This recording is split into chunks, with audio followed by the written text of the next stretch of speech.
What is up, everybody? Welcome to today's video, which is the WWE 2K25 WrestleMania 41 Sim, where we are gonna do every officially um, announced match of WrestleMania 41 in the Sim, um, from front end to back end. The only two things that we've kind of been confirmed about WrestleMania 41 are the two main events, um, which is CM Punk versus Seth Rollins versus Roman Reigns, and then you have John Cena versus Cody Rhodes.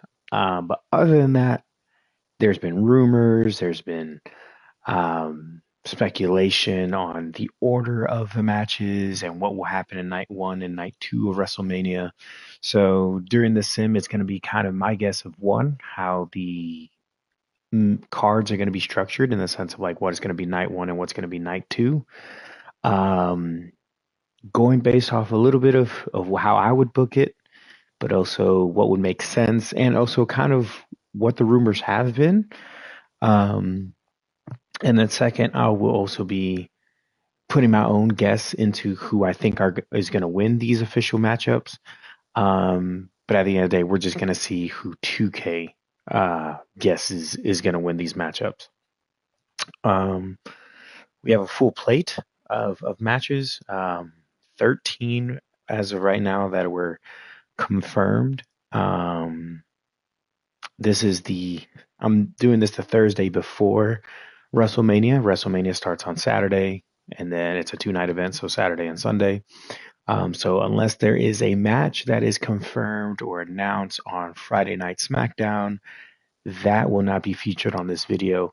It will just be the 13 officially announced matches as of right now, which is Gunther versus Jey Uso. You have Rey Mysterio and Chad Gable, or El Gran Americano, as he's going by with his other gimmick. You have LA Knight versus Jacob Fatu for the U.S. title. You have AJ Styles and Logan Paul. You have the War Raiders versus the New Day. Jade Cargill versus Naomi. You have Charlotte Flair and Tiffany Stratton. You have the aforementioned two, main events that I already said. You have four-way contest for the Intercontinental Championship with Braun Breaker, Dominic Mysterio, Finn Balor, and Penta. You have the Women's Tag Team Championship. You have Io Sky, Rhea Ripley, and Bianca Belair for, I believe it's the Women's World title. So yeah, and you have Drew McIntyre, Damian Priest. You have a bunch of matches. You have 13 official matches. The one thing I will probably do is add a match, and that match would be Randy Orton versus Kevin Owens. It is a what if, I guess, such a scenario or situation, as you could put it, because that was officially announced for WrestleMania 41, but due to Kevin Owens being ruled out with a neck injury and having to require neck surgery, that match is no longer happening. Um, Now again, this is being streamed or filmed on the Thursday before WrestleMania. So unless on Friday Night SmackDown, the Friday before WrestleMania, it is officially announced Randy has a new opponent. This we're just gonna throw Randy Orton and Kevin Owens in there. So again, it's not gonna be, I guess, the super official one if there's another match added, but it is what it is. It is gonna be, or this video will be night one and night two combined. We're going to do all the matches here and see what 2K says. I am theorizing that it's going to be seven matches per night, or what would have been seven matches per night if Randy versus Kevin Owens were to have stayed. So it'll be seven matches for night one, seven matches for night two. And again, this is going to be my guess of how the cards are going to be lined up. So I think I think I'm just rambling at this point and kind of over explaining or explaining again. So let's just hop into it. I believe the first match of night one of WrestleMania will be Gunther versus Jey Uso. Um, so one thing I have noticed is they try to start with the night with like a big pop, like something to get the fans already who are super excited for the night, um, to be heavily invested in. And I don't know why you wouldn't start with Gunther and Jey Uso. I have a big issue with it being the first one, but I think it is going to be the first one. My issue is, and maybe I have to go back and rewatch the Royal Rumble of this past year. Maybe they changed the terminology. Maybe they've done it in the past as well. Maybe they changed the terminology in the past as well. But I could have sworn that for the longest time, it was always said that the winner of the Royal Rumble was going off to main event WrestleMania. I could have sworn that's what CM Punk was kind of fighting for at the Royal Rumble and whatnot. Was, yes, for a title opportunity, but also to main event WrestleMania.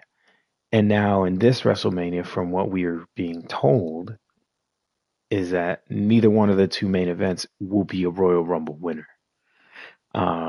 And I have a big issue with that because, again, it's been an issue, an ongoing issue over the last several years, in my opinion. And I could be completely wrong. If I'm wrong, please comment down below.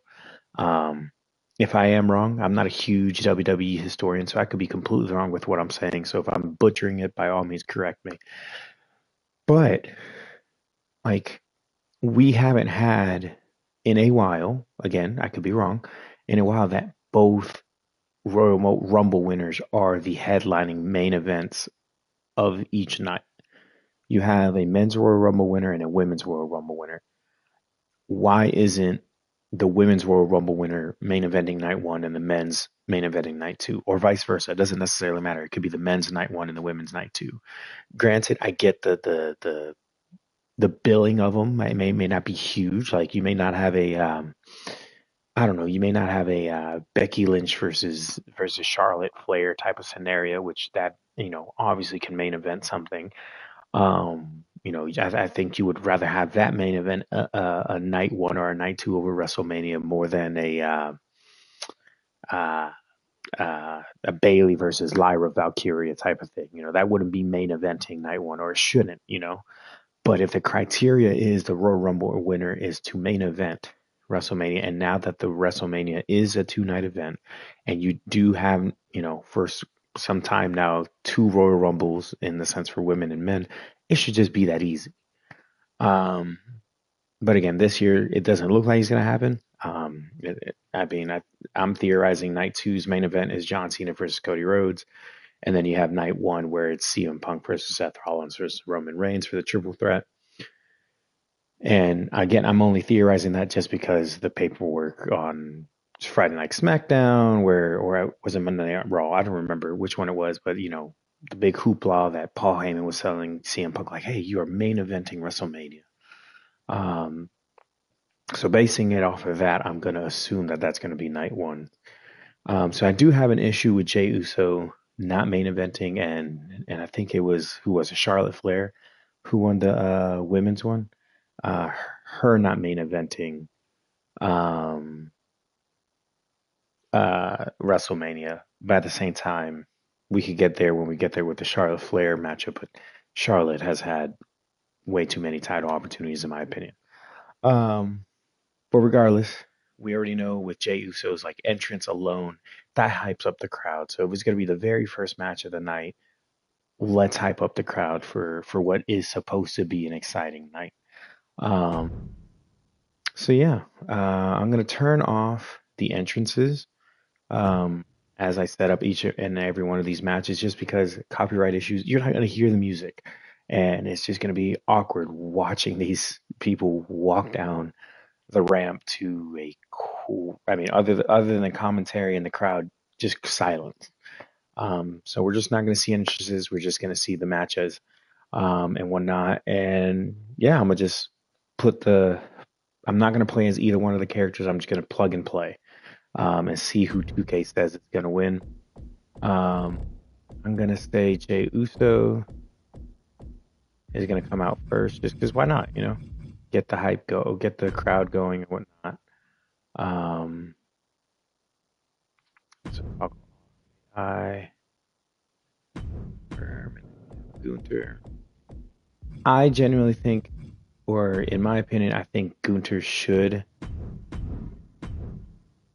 Oh, well, hey, it already has Jay as the winner. I do believe that Gunther should be the World Heavyweight Championship will be the winner. in this one tonight. I do believe Gunther should still be the winner, and keep the title. I think you should have a dominant reign with him and whatnot. But I do believe that WWE as a whole is just going to give it to Jay just because he does have the momentum in the sense that he has the crowd on his side. He's a very hot commodity for WWE right now. So why not crown him, and make his nickname Main Event Jey Uso, Main Event Jey Uso, be an actual thing. You know, you are champion, so you can be a main eventer. Um, so yeah, so before I hit continue here, that's my guess. I am guessing Jey Uso is going to be given the title. Jey Uso is going to win this match.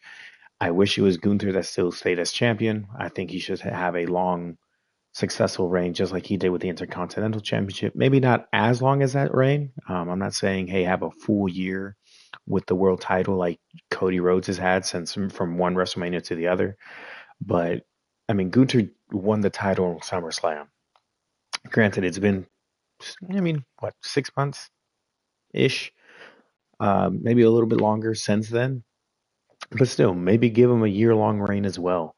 Make him a dominant champ, because that is Gunther. Gunther is a dominant champ, in my opinion. But again, I think Jey Uso is going to win. But let's see who 2K says is going to win this match. A title that harkens back to a lot of WWE history, but don't dare for a second believe this title's about the past.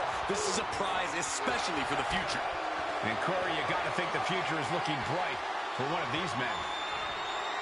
Oh, ouch!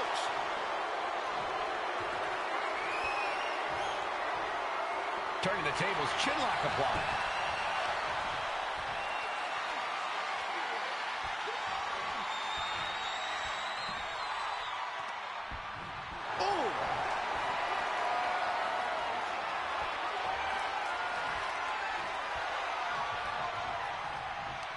Talk about rocking the jaw. Locks up. Slips out of the hold and applies a rear waistlock. Nice escape, and now takes control.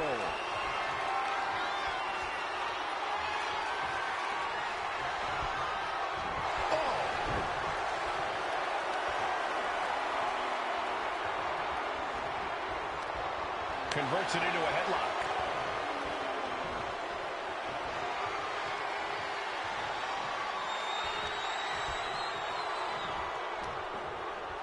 Ooh. Finding a way out to get the top wrist lock here.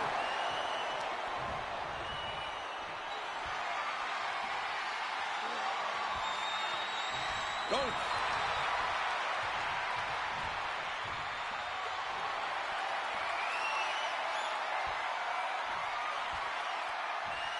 With authority.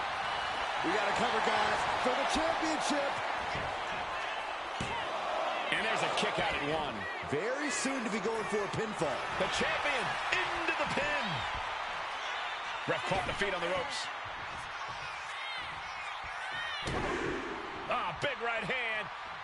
Having a little bit of fun now. And another big right.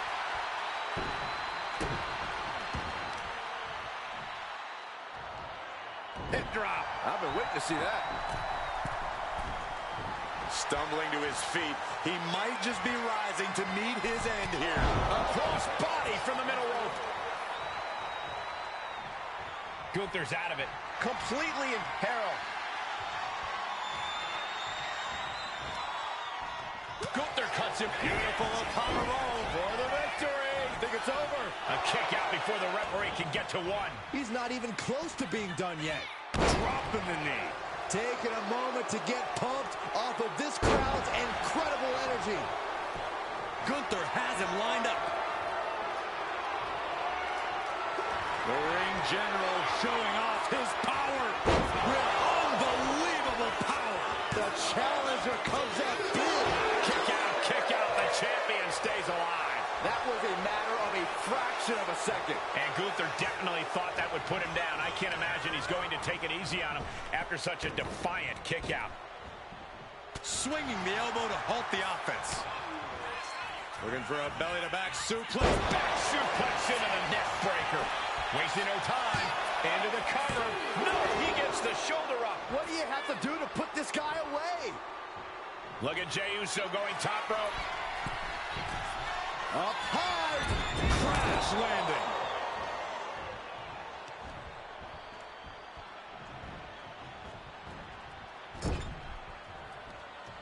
Turns it around. The champ is in control. This has to be it. 2. Oh, he kicked out. That's how much winning this title means. To give everything you've got. I don't know how much you can have left after that, but you've got to be impressed. Main event, Jey Uso with a close call right there. He definitely thought he had that one in the bag. And a kick. We've seen that look before. Jey in position. Super kick on the money. Super kick. The challenger's in a bad way. That's just the kind of thing main event Jey Uso does, gentlemen. And Gunther now finding himself on the wrong side of momentum. A fully focused Jey Uso right here. Foot meet face. Boom! Good defense from him. Isolating their opponent's arm and oh! Goodness gracious.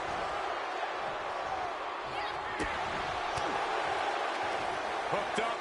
Driven down. Oh, foot just stomping down.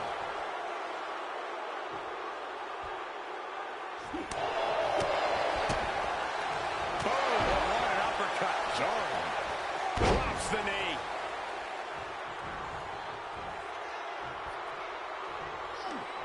Counter on Gunther pays off. Point of the elbow, nailed it. Trading back and forth blows now. Giving up now is not an option. They have to finish this. Nothing pretty here, just good old-fashioned fisticuffs. It looks like we've got ourselves a brawl here. They are emptying their tanks, going back and forth like this. The willpower, the sheer guts of these two. Toe-to-toe, treating each other like heavyweight. Nothing pretty about this, just a good old Donnybrook here. And that'll end this exchange right there. Looking for a belly-to-back suplex into the neck breaker. Beautiful. Precision offense into the pin. This could be it. Damn. That's what's going to win the matchup? I highly doubt it, though. But hey, it is what I believe is going to end up being the result of this matchup. So I'm not surprised. Again, I have an issue with it being the first one, but at the same time, it makes the most sense to be the first one. They kind of did the same thing in night 2 of WrestleMania 40 last year. So, yeah. Also, just in case anybody's curious, why are we using WrestleMania 40? They haven't released WrestleMania 41 arena yet on WWE 2K25, or if they did, I didn't see it just now, and I did make sure it's up to date. As you can see in the bottom right-hand corner, it does say up to date. So they haven't dropped it. And then on 2, I did daytime just because it's going to be in Las Vegas, 7 p.m. Eastern Standard start time. So I'm going to assume, if I'm remembering my time zones correctly, Las Vegas is 2 hours behind, 2 to 3 hours behind. I want to say 2 hours. So that's going to start at 5 p.m. in the afternoon, Las Vegas local time. So, and it's at Allegiant Stadium, which I've never been to Allegiant Stadium. I don't necessarily recall watching a Raiders game or anything at Allegiant Stadium recently. And I could be completely wrong with that, but I just don't. Was the Super Bowl at Allegiant Stadium? I don't remember. Comment below. But either way, I'm going to assume that the stadium has either some sort of windows. I'm pretty sure it has a dome. Maybe the dome's kind of transparent or whatnot. Regardless, That's why it's daytime, but it doesn't matter. It's just a WrestleMania venue. But yeah, that is the first match of night one. Is going to be Gunther versus Jey Uso, and I believe that is going to be the end result. Jey Uso is going to win the World Heavyweight Championship. So that is the first match. The second match of night one, I believe, will be the War Raiders versus New Day for the tag team championship. Um, I don't know. I just kind of feel as if I were to book it, like, hey, you kind of had a dud of a tag team matchup. I mean, it could be entertaining. I could be completely wrong, but you have a dud of a tag team matchup coming up next.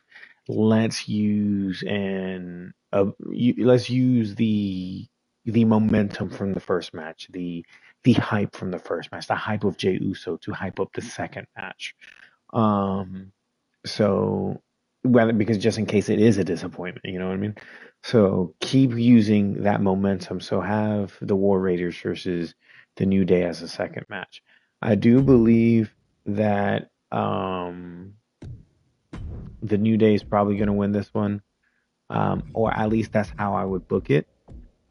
Just so you do have some sort of momentum going on with their heel turn. Um, I think that should continue to be there, because at the end of the day, I think they did lose a little bit of steam ever since they did turn heel. Um, but this may add a little bit more momentum behind them with the heel turn if they win the tag team championships. Nothing against the War Raiders. I know, like, they've been kind of put on the shelf for a while because of, I think it was Avar's injury. Um, but now that they are back and they kind of lost the War Raider look, um, I think they can have some sort of momentum behind them. But WWE as a whole just needs to take the tag team division a little bit more seriously, or give it a better direction. I think the only true tag team championship or tag team division that has any sort of direction is possibly SmackDown's. Um, with their tag titles and whatnot. But other than that, it's just like it's just been a dud, in my opinion. Um, but yeah, I think Kofi and Xavier Woods continue their momentum and win their chip here. So that's going to be my pick for this matchup. Let's see what 2K says is going to be the end result. This one's for the World Tag Team Championship, and it will be decided in this tag team matchup. We'll see which team wants to win more, with Kofi Kingston and Xavier Woods. And they'll have their work cooperating cut out for them here, dealing with Ivar and Eric. The cohesiveness of these two teams are about to be put to the test, and championship gold is on the line. I promise you, this is something you don't want to miss. Oh, man, two explosive teams at the top of their game, and I just got goose pimples, guys. Calm down, Saxton. I'll try. Crushing the knee there. Caught with the knee.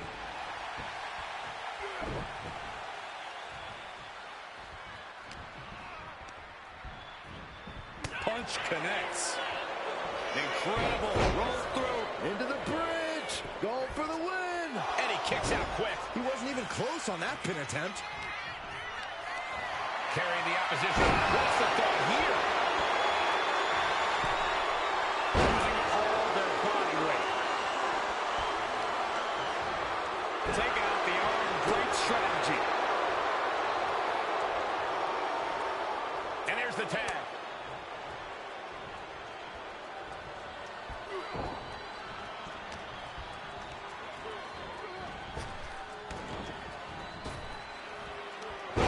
Beat Woods to the punch. Vicious right forearm.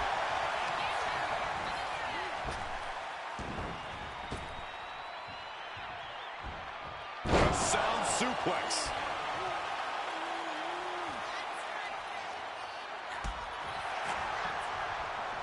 Look at this. Boom. Nice. Tags into the match. Bam. Connects on the a kick. Able to slip away. Big time clothesline. Good grief.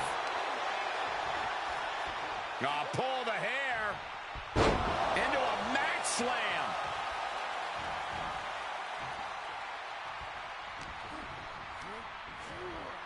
Placed him in the corner here. Oh, he saw it coming. Russian leg sweep. Oof.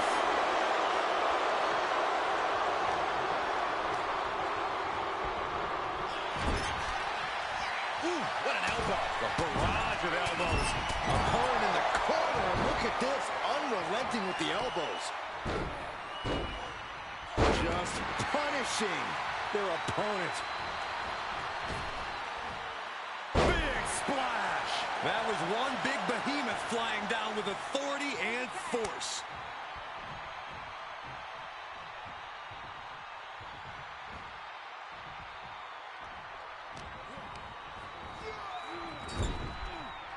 Tag was made.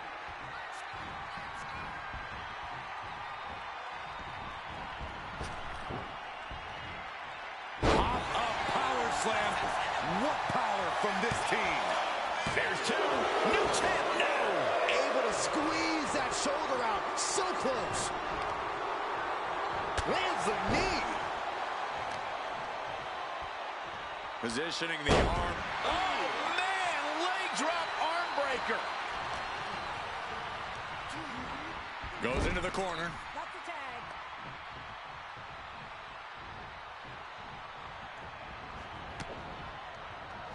Knee lift. That last attack really took a toll on the champ. Yeah, but you have to keep on battling for your team.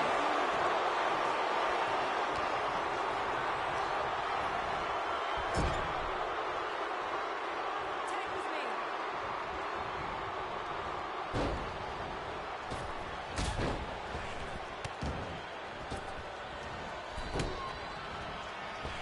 made. Big time elbow. Teamwork could be exactly what makes the dream work in this title match. Big splash. Boom, man. Ooh, elbow strike.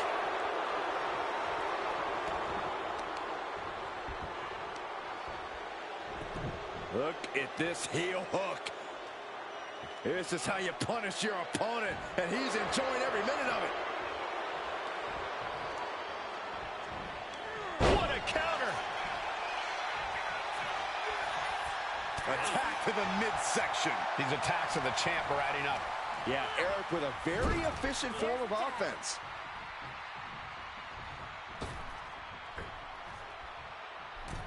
Oh, draping double axe handle. Oh, wicked kick to the lower back. Heading to the top turnbuckle now. And he got to his partner.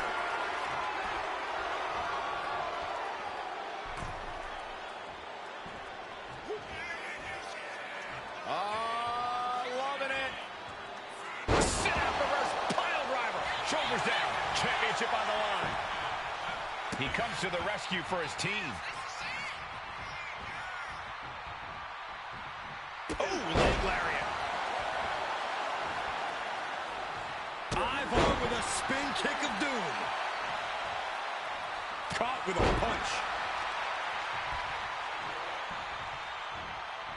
And Xavier Woods reverses.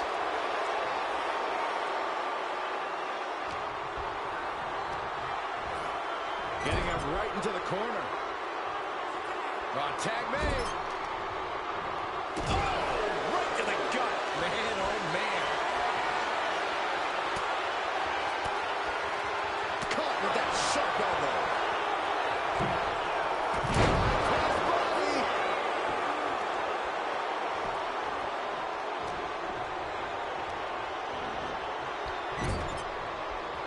Kofi stuck in his grasp.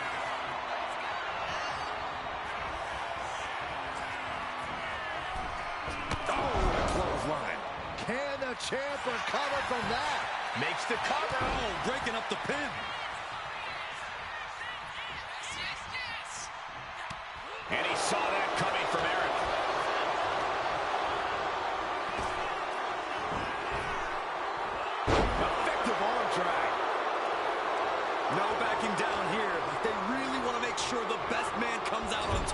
one. Turns that in his favor. Kick to the gut, going up. Hurts on the shoulders. Wow. Down into the power bomb. In off the tag here.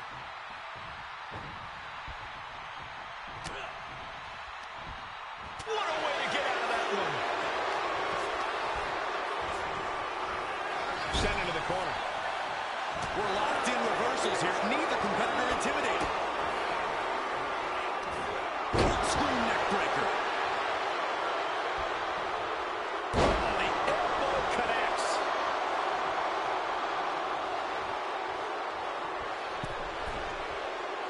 Only running on instinct to keep fighting. Completely lost otherwise. Oh! The challenger unable to stay out of harm's way. Yeah, it looks like the New Day was able to catch them by surprise. Oh, wow! And Steiner! Nice! Kofi formulating his next move.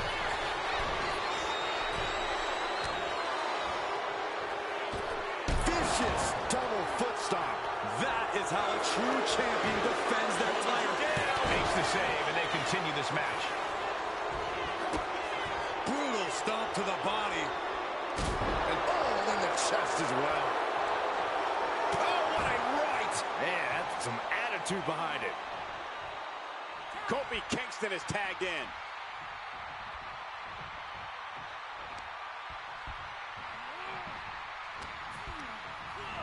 Placing him in the corner.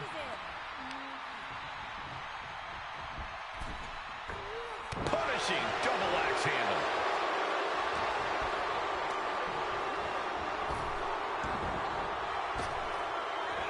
Check out the pound. Uh-oh. Closed fist punch to the jaw. That's one way to break up a move. The champ is looking pinned. Title on the line. Champ's in trouble.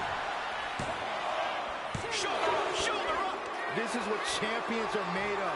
Always finding that deepest ounce of willpower, that final drop of fuel in the reserve. This has been an epic and Setting up again.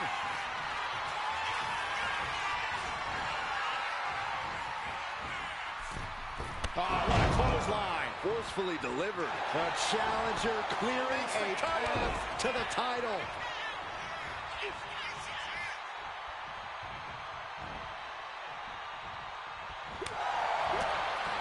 Woods finds an opening. drops the arm into the hammerlock. DDT, just devastating. Covers, wasting no time. This could be it. The determination of the challenger keeps this match going. You can just see how much this title means, how much one is willing to go to claim themselves as the new champion. Uh-oh. Suicide dive! Whatever it takes to win. Tossed caution out the window, and it paid off. Adrenaline is through the roof now. Action now right here in front of us. Guys, we may need to move soon. Woods is feeling it, and he doesn't care. Who knows? Oh, man. Blasted by a forearm. He makes the tag here. Makes the much-needed tag. Drop kick from behind. The challenger is getting torn into. I expect a tag soon here. Have to take the chance to get your win back deep into the match.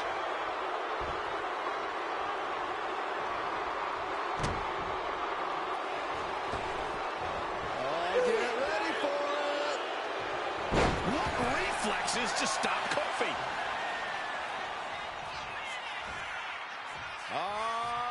Loving it. Sit-out reverse pile driver.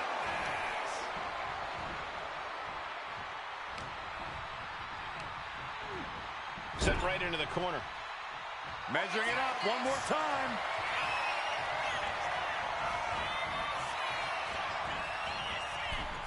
Lariat. We might see a new champion crowned. Cover. That stops the count. What a save.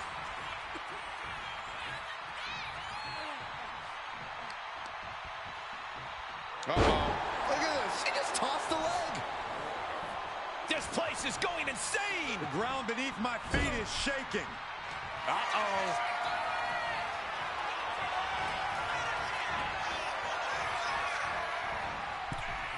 Clothesline.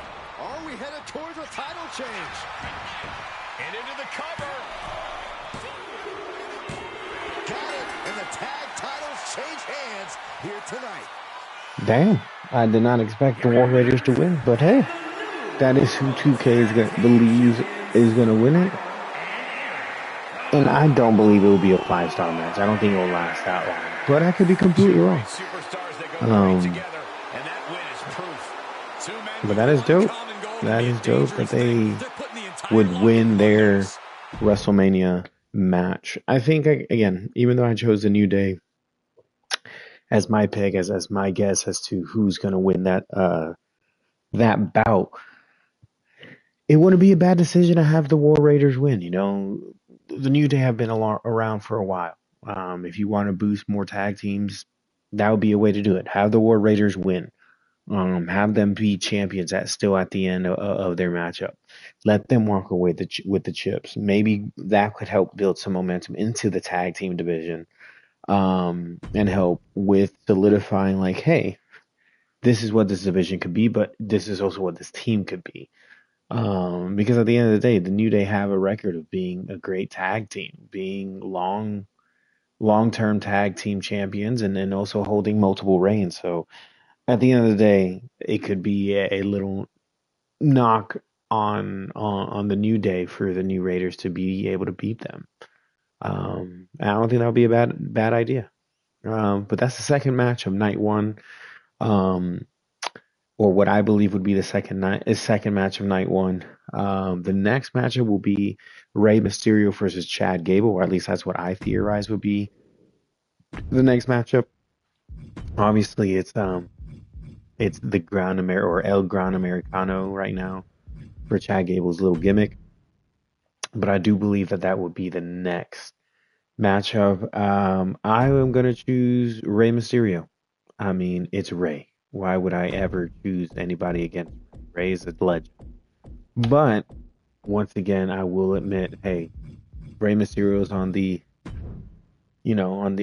getting closer to the time of retirement. He is getting up there in age. Still a great performer, still a great wrestler. One of my favorites for sure, but he's getting up there in age, so why not put over a somewhat younger talent, or not somewhat, he is younger talent, in Chad Gable, you know?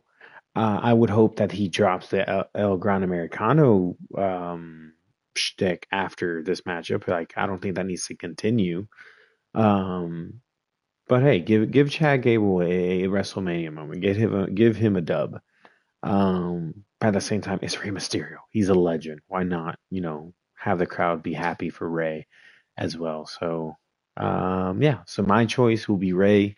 Again, I wouldn't be necessarily upset if they were to give it to Chad, but I think Rey Mysterio is going to win this matchup. But let's see what 2K says. Who's going to win this one? The sometimes insufferable yet always impressive Chad Gable here tonight. It's like every word that comes out of Gable's mouth hits a nerve with the collective WWE universe. But like you said, Michael, there's no denying the pure talent and athleticism that Gable has. For Gable's sake, hopefully he can back up all of his talk in the ring. And then there's an absolute living legend on the other side in Rey Mysterio. Mysterio's forgotten more about being in the ring than most people will ever know. Saxton included. Rude, but you are not completely wrong there, Corey. Mysterio never fails to remind us just how much in-ring knowledge he has accumulated over his long, storied career.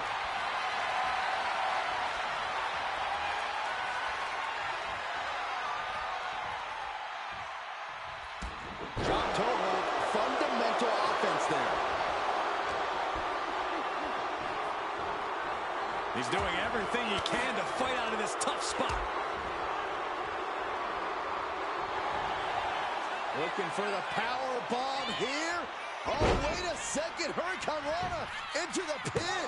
And only a one count. He thought he could get this thing finished fast. Ooh, harsh kick. Big cross body. And here's Rey Mysterio looking for a pinfall. Only getting one out of that pin. Too early in the match to end it. Boom! Oh, what a kick. Ooh. And Gable's lesson plan just got thrown off. Yeah, Rey as locked in as ever there. With Rey Mysterio's speed and agility, Corey, how do you even try to keep up with him? Simple answer, Cole. You don't. Instead, you work to take away that speed. You ground. Watch it! He might put him away here. Denying a 2 count there. He's nowhere near ready to stop fighting yet. And he's leaving the ring for the moment. Ooh, well measured. Sharp reversal stopping Mysterio.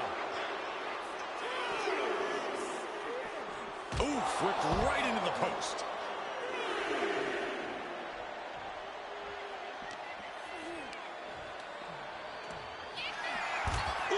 And he comes in under the ropes now.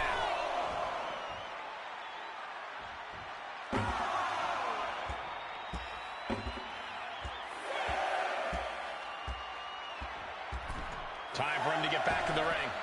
No, kick down low, all tied up. Is this enough to do it? And he easily stops the ref's count. Not even a near fall there.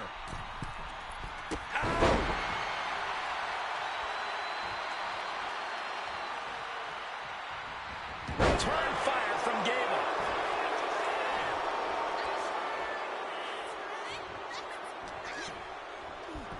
Uh-oh, ankle pick. Beautiful takedown. Oh, knee crusher. That's gonna hurt. Continuing to work on the arm with a carefully measured knee drop. Ooh. Oh, you can tell he's feeling it now. This fight is pumped. Hold on a second. Could be a matter of time. Submission being locked in. Rey Mysterio. Trying to break out of this grip and is able to do it. Escapes the hold before irreparable damage is done. Gable was waiting for it. Oh, no. Getting in position. What's he planning to do here? Oh, the elbow. Into the ropes. And that will break the hold. He might be getting up, but it doesn't look like it will be for long.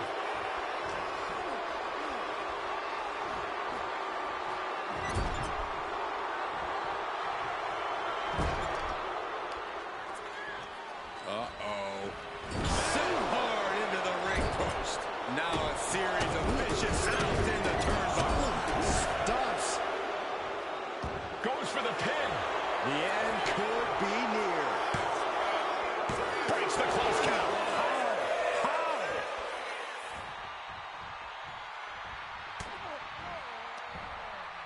Oh, boy. And suplex. 2. Kicks out. This is going to come down to who wants it more. He's able to counter that.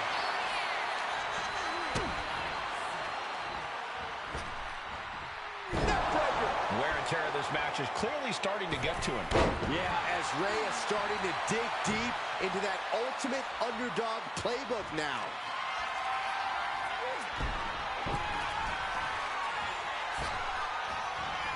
For the 619. And Mysterio went full speed to deliver that one. You know what he's thinking, and it is not good. Look at this. Cuts the attack off. What could Chad be looking for? From the top. Diving! Are you kidding me? Making his way to the top here. From the top. Diving and boom. Taking a chance one more time and landing with incredible impact. This started as a match. Now it's a test of will.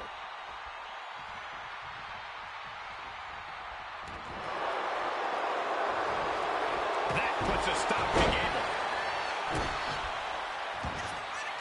We have seen these men unleash a lot of devastating offense. Incredible that this man... Oh, look out. Frog splash! That can do Gable in. 2 count. Rey Mysterio gets... Attaboy Rey. Yes, sir. Rey Mysterio as the winner. Here is your winner, Rey Mysterio! Again, I wouldn't doubt that this is the outcome. Able to get it done. of the actual match come WrestleMania. Like I said, I believe this will be the third matchup of night one. Or at least I would hope it's the third matchup. The reason behind it is because this next matchup, the fourth matchup, I believe will do better in the dark. At least entrance-wise, lighting-wise, all that. Because the next matchup is, or what I believe will be the fourth or next matchup in night one is Jade Cargill versus Naomi. I think one with Naomi's entrance being like the neon lights and all that, gotta be in the dark, right? And then Jade's entrance is just phenomenal in and of itself. So I think that'll be the next matchup. I think it will be best if it was done in a dark arena or darker arena. Hit the wrong thing. But that's just my theory. At the end of the day, they could do whatever they want, but that's just me. I think at this point, I mean, we're 46 minutes into our this filming or this stream of this 2K sim, and I mean, in live reaction time or live with entrances and all the fanfare of WrestleMania, I mean, maybe they're already 2 hours into the show, so maybe this is when you bring out Jade. I would assume it's getting darker in Las Vegas at this point, or even, even having the sun setting may make it a little bit dark, at least to a degree. But for this matchup, I believe it should be Jade that wins. Just because I think the eventual thing is going to be for Jade versus Bianca for the title, or at least just in a feud. And if that's the case, why not have her win at WrestleMania? I think that would be best for her. But at the same time, I do understand, like, Naomi's always got the short end of the stick. Like, she's always losing. She's always not pushed as much as she should be. So I could see why they give Naomi the dub. Not all storylines are wrapped up in a bow by WrestleMania. Like, WrestleMania is no longer the end game of every storyline. Like, for instance, the Rey Mysterio Chad Gable one that we just saw, that may still continue because in actuality, he's still the Grand Americano. He still may have that mask. I think it should just be wrapped up in a bow and just end at WrestleMania. But they may continue it on and may have him still face other luchadors like Penta or Dragon Lee or people like that. So they may continue that storyline. So same way here, like that you could have Naomi win here, but then have Jade win at Backlash in May or something like that. So, but I think Jade should win. So that's going to be my pick for this matchup. I believe Jade is going to win this matchup, but let's see who 2K has as the winner for this one. There's the bell, and we've got Jade Cargill in action here tonight, one of the brightest young stars on the WWE roster today. Yeah, Colin, for good reason, too. She's a natural-born athlete, which is evident from her impressive physical form. Landing in the WWE, Cargill has only just begun to unlock her full potential. And from what I've seen of her, Cargill will settle for nothing less than the top spot. It's scary that we've only seen a fraction of Jade Cargill's abilities. Hopefully, we'll see more here in this match. And you can already feel the glow radiating from Naomi. Both you and Naomi should probably see a doctor about that, Saxton. But if you want to talk supreme confidence, Naomi clearly has that in high supply coming into this match. Oh, what a leg drop. Quick pin attempt here. And she gets the shoulders up. Just not enough damage done yet, Cole. And she just avoided some serious damage. Driving them toward the ropes, looking to keep some control.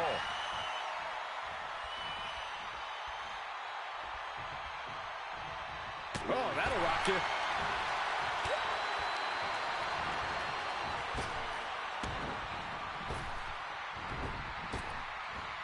Popped up into the Samoan drop. Incredible. Takes out the knee. Carefully measured knee drop.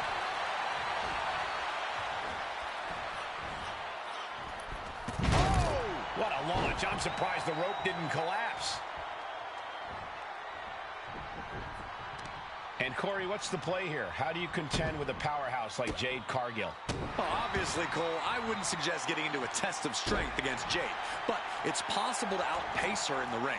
A more chaotic and frenetic pace could lead to a misstep here and there from Jade, which is exactly what you want when you're up against her. Feet tied up, has to be feeling vulnerable here. Jade's gaining the upper hand. Naomi needs to be resourceful in this situation. Into the abdomen. I think rage took over in that moment. Nothing but blind rage. She's facing some real pushback here. Cargill held nothing back on that attack. Jade setting herself up top. Lining her up perfectly. I would feel what's coming. Look out! Diving clothesline! Into the pin. Will it be? And a shoulder in the air. I think this match still has a ways to go. Oh, what a clubbing blow. Just a continuous rush being faced by Naomi. Cargill just smothering her opponent with offense.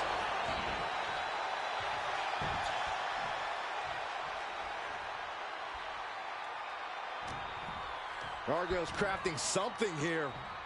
Chokeslam sends them crashing. And right into the pin. Uh-oh. She breaks the count quick. This isn't even close to over. Whoa, wait a second. Hoisted all the way up. Now that's what you call impact.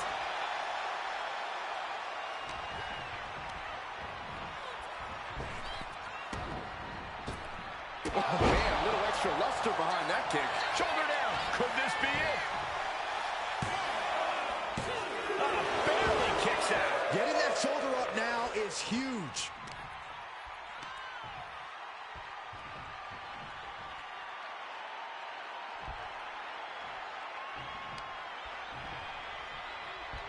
An all-out attack from Jade. Yeah, Naomi needs to reassess her strategy. German suplex. The powerhouse Cargill standing over a fallen opponent. Applies the double chicken wing. This is the beginning of the end. Jaded. Nothing more Naomi can do. Beautiful. Right into the cover. Two. It wasn't enough. She kicked out. Unbelievable resilience. Naomi staying alive here tonight. That was a great opportunity to put this one away, but it slipped right through her fingers. And does not get it. Hit with the knee. Split leg drop. Great flexibility. And it looked like Jade wasn't able to defend against that. Naomi's decision-making certainly looked effective there. Naomi, look at the afterglow combination. Ooh. Big running leg drop.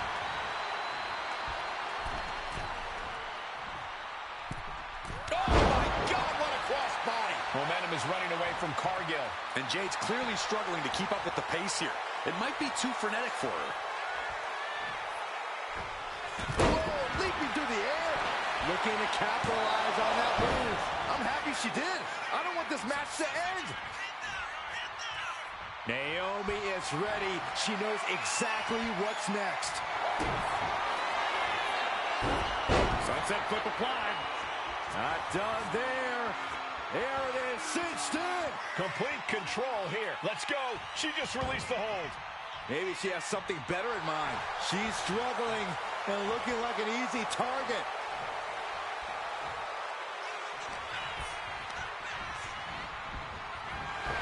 With the lariat. Taking a moment to get pumped off of this crowd's incredible energy. Oh, now she's looking to apply the pressure with this submission maneuver. This hold is locked in tight. Applying the pressure net. Able to shift her weight and escapes.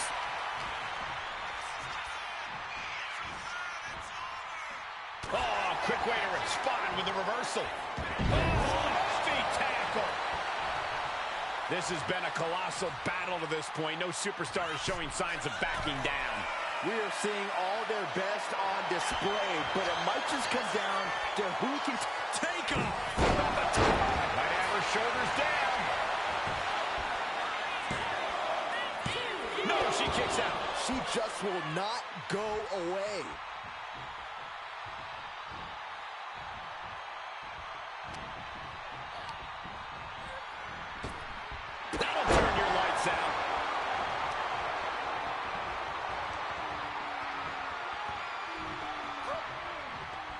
Gets out of dodge.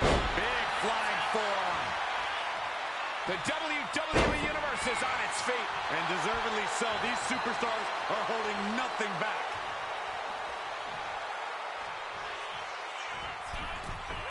Hits the drop kick.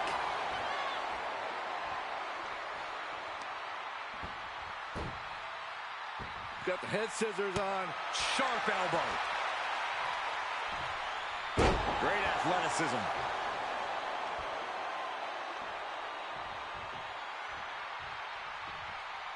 Oof. Setting course to the top turnbuckle. From the top. Elbow drop. Good Lord. And Naomi has taken the upper hand. Naomi can't be stopped right now. Rolling into a monkey flip. She's honing in, staring daggers at her target.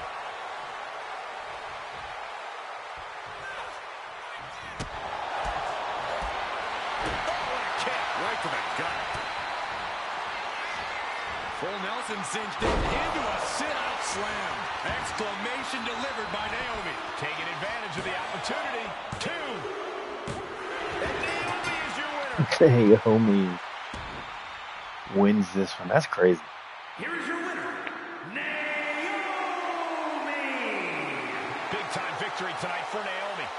Not the way Jade expected this match to go, but I know she will come back stronger. Hey, I think it's nice to give Naomi her WrestleMania moment. So I could kind of see that being the end result as well. But yeah, I think that'd be nice. I think that would be a nice ending. But again, I still chose Jade, and I think she should have won. But yeah, we'll see if it turns out to be true come Saturday or Sunday night. Again, this is just me guessing as to what the lineup will be. I could be completely wrong. And yeah, so that was the 4th matchup of night 1. I think the next matchup will be LA Knight versus Jacob Fatu for the United States Championship. On the off chance anybody's curious as to why I haven't put any managers in, because I don't know if people will be going out with managers. Like, for instance, Jacob Fatu, will he go out with any of the Bloodline? I don't know. Will Solo be out there? Because Solo doesn't necessarily have a match. So will Solo be out there to run interference? He's ran interference multiple times in other WrestleMania. So why wouldn't he do it now? But we'll just have to see. Just to keep it simplistic, I haven't put any managers in for any of these matches, and I will continue to do so just to see. Hey, again, let's just simplistic terms see who actually wins. But yeah, for this matchup, I think it's Jacob Fatu's time to shine. I think they're going to finally crown him as champion, keep the momentum going. I think they saw how in this very case with LA Knight, how they kind of fumbled the bag with LA Knight. He had so much momentum going on for a while. And they, I think, should have capitalized back then. I think they have that same thing going on with Jacob Fatu right now, and I think they don't want to fumble that. So I think Jacob Fatu will win the title in this matchup. But again, we'll see what 2K says, and again, we'll see what actually happens this weekend at WrestleMania. The United States Championship has a tremendous amount of history dating back Let to... me stop you, Cole. We know the history. Tonight, this match is about the future. The United States champion isn't focused on how he won it. He's focused on keeping it. As much as I want to, I can't argue with that, Corey. Collar and elbow. Able to pry out and gain control around the waist. Taking the reins and applying the chin lock.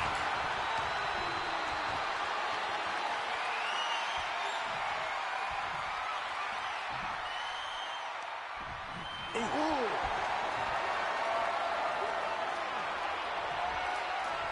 Transitioning into the armbar.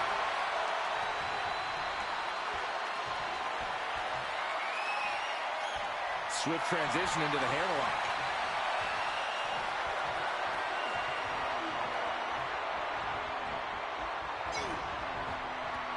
Boom!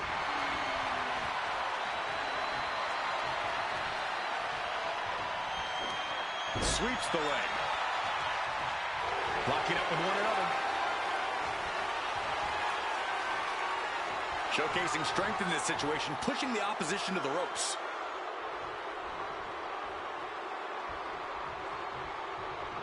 Oh, that'll wake you up. Oh, what's coming here? Submission move being applied. Looking for a crucial escape. Yes, breaking the hold. Saving himself for the time being. Over the top and lands awkwardly outside. Going straight to the top turnbuckle. From the top. Whoa, look out. From ring post to ringside. Risking it all paid off. He catches Knight with a counter. A masterful display of defense from both wrestlers. Caught in a bad spot. Uh-oh. No!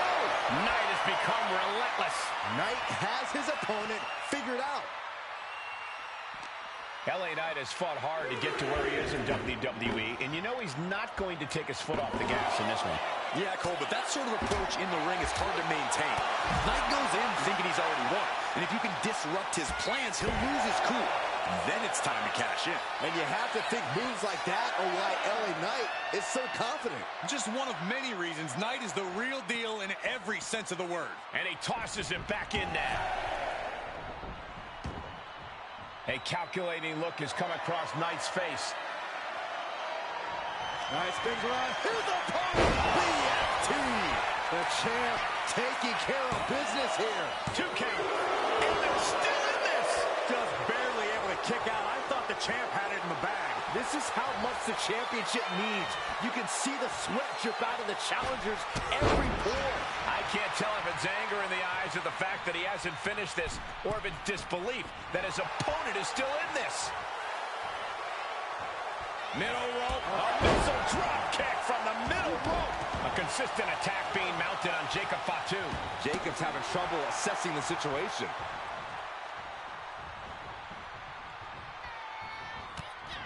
A close line.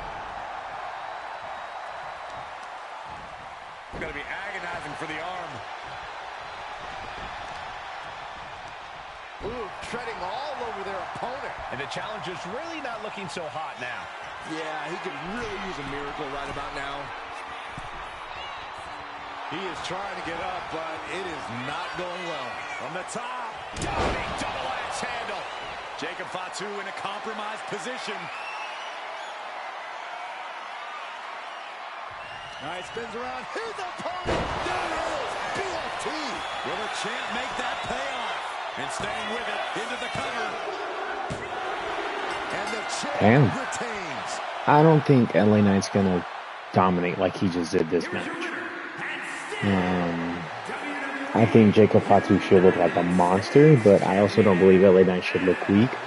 But I don't think LA Knight's going to do what he just did. Standing tall after this defense.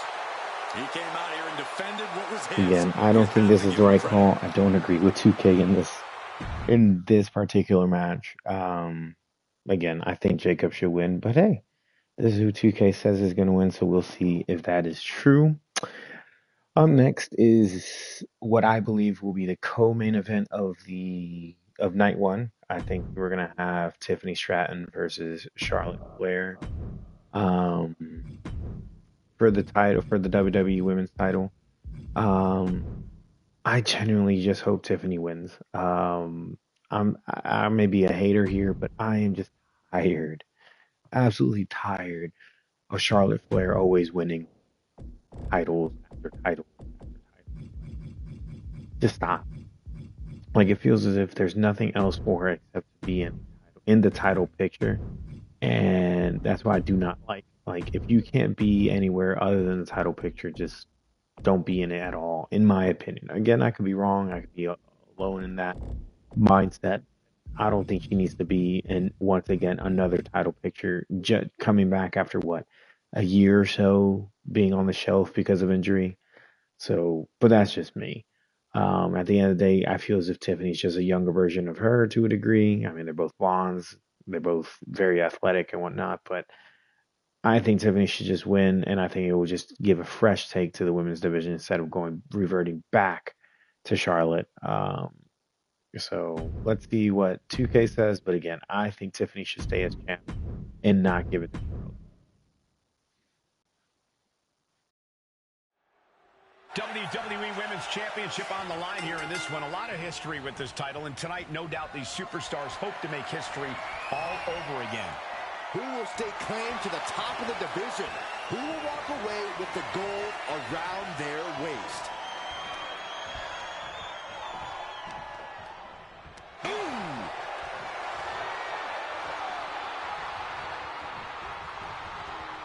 Sent flying. It couldn't have felt good being chucked around like that. Driving their legs, putting their opponent into a tight corner. Ooh, right to the face. Oh, chop! And now she's making it to the top rope here. Blast off! Oh, what a splash! Right on the moss. That's got to up the champ's confidence. She is still fighting, still keeping this going. Her moment could be at hand. She's ready to attack.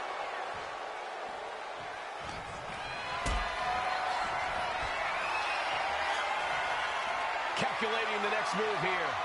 Oh, God, face first. Corey, what's been the secret of Charlotte's reign at the top of WWE for so long?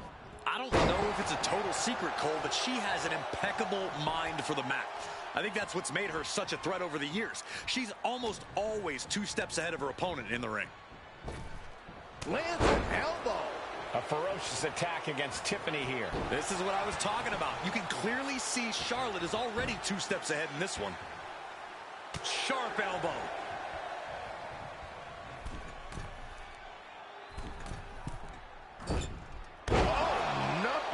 Flying with the moonsault. It's incredible, the inventiveness we are seeing on display here.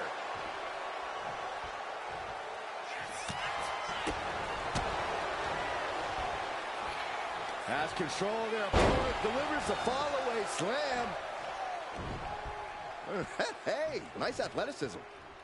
Charlotte Flair sizing up her opponent. There's a handspring into a clothesline. Amazing. That might have done it. This could be it. 2. Kick out and the title fight continues. I didn't think we'd see a kick out there. Tiffany on the edge of defeat. Can she respond? Nasty chop delivered by Charlotte. Natural selection. Devastating maneuver by the champion. Cover. Got it. And the champ adds to their legacy. Yeah, again, I don't agree with that whatsoever, but it is what it is. I don't believe Charlotte should be winning whatsoever. But we'll see. We'll see if this is the end result as well at WrestleMania. But again, I think she shouldn't win. I think she should definitely lose to Tiffany. Put her over. Again, I think it may be a little bit biased on my end, but I think we should give the younger talent, a little push. I mean, don't get me wrong. That argument goes mute when I mention who I believe should win the main event between Cody and John Cena. Spoiler alert, I believe it should be John Cena, but at the end of the day, we'll see what they do overall. And I'll talk about that in length whenever we get to John Cena versus Cody Rhodes. But again, for that one, I believe it should have been Tiffany. I don't think it should have been Charlotte, but we'll see. We shall see. The next matchup is what I think is going to be the main event of night 1. It's the last match of night 1. I believe it will be the triple threat of CM Punk, Seth Rollins, and Roman Reigns. This is a tough one. I do believe there is an argument here where Seth Rollins could win, that CM Punk could win, and Roman can win. I could see the argument from all 3 sides. I do believe, like for instance, Roman, if he were to win, again, it just keeps on the momentum of him being this dominant figure, this dominant person that he has been for several years now. I mean, he's only really lost to Cody Rhodes in this entire stretch of time. So it wouldn't necessarily be a bad thing to keep that momentum going. And at the end of the day, maybe one can hope, and I'm definitely hoping that maybe one day it'll be Roman Reigns versus The Rock at WrestleMania, maybe the next WrestleMania. And to keep that going, maybe you keep this momentum of Roman being this dominant figure. Um, and you can put the blame on, like, hey, yes, Roman got distracted from Seth last year during the WrestleMania match between Cody, and that cost him the title and whatnot. But you could also say the entire distraction of the bloodline and The Rock being intertwined in this caused him that title. So you could go with that title storyline to keep him going, to keep him being this dominant figure of the bloodline, and have him go against The Rock, the final boss. But then I also see CM Punk winning, the rivalry between him and Roman, in the sense of who gets who kind of gets custody, and I put that in quotations, but custody of Paul Heyman. Who is gonna be Paul Heyman's gonna be the wise man to who? To Roman still, or will he finally go and be with his best friend CM Punk, and mentor him for the rest of Paul Heyman's time in WWE? Um, and again, not Cody, excuse me, CM Punk is also getting up there in age. So it's like we haven't necessarily seen both of them run a program together. So it would be interesting to see Paul go side with CM Punk. And also it being CM Punk's very first time main eventing WrestleMania. So again, I can see him winning this matchup too. But then really, I think a lot of people are pegging those two as the potential winners. But then you have Seth Rollins. Seth freaking Rollins. He could also be a factor into this as well. Um, and he may also win the matchup. I mean, there's been rumors that I've seen that, he may align himself with the final boss, with The Rock and John Cena and whatnot, and create a faction there. I hope he doesn't, because we've already seen the corporate champion, corporate fighter, corporate wrestler version of Seth Rollins when he broke up the Shield initially, and sided with Triple H and all them back then. So I don't necessarily need him or see him doing that again. I think it's just repeating itself again if we do that. But it can be a dark horse of having him win, having him finally beat Roman, or Roman at a WrestleMania, a big pay per view like this, or beat his arch rival in CM Punk. I don't think he's won a match against CM Punk since CM Punk has returned. Um, so I could see all that happening. And even with me saying Roman can win this match and keep that, momentum of being this top dog, and being this monumental figure in WWE, you can still protect him by having Seth pin CM Punk, or CM Punk pin Seth, or whatever.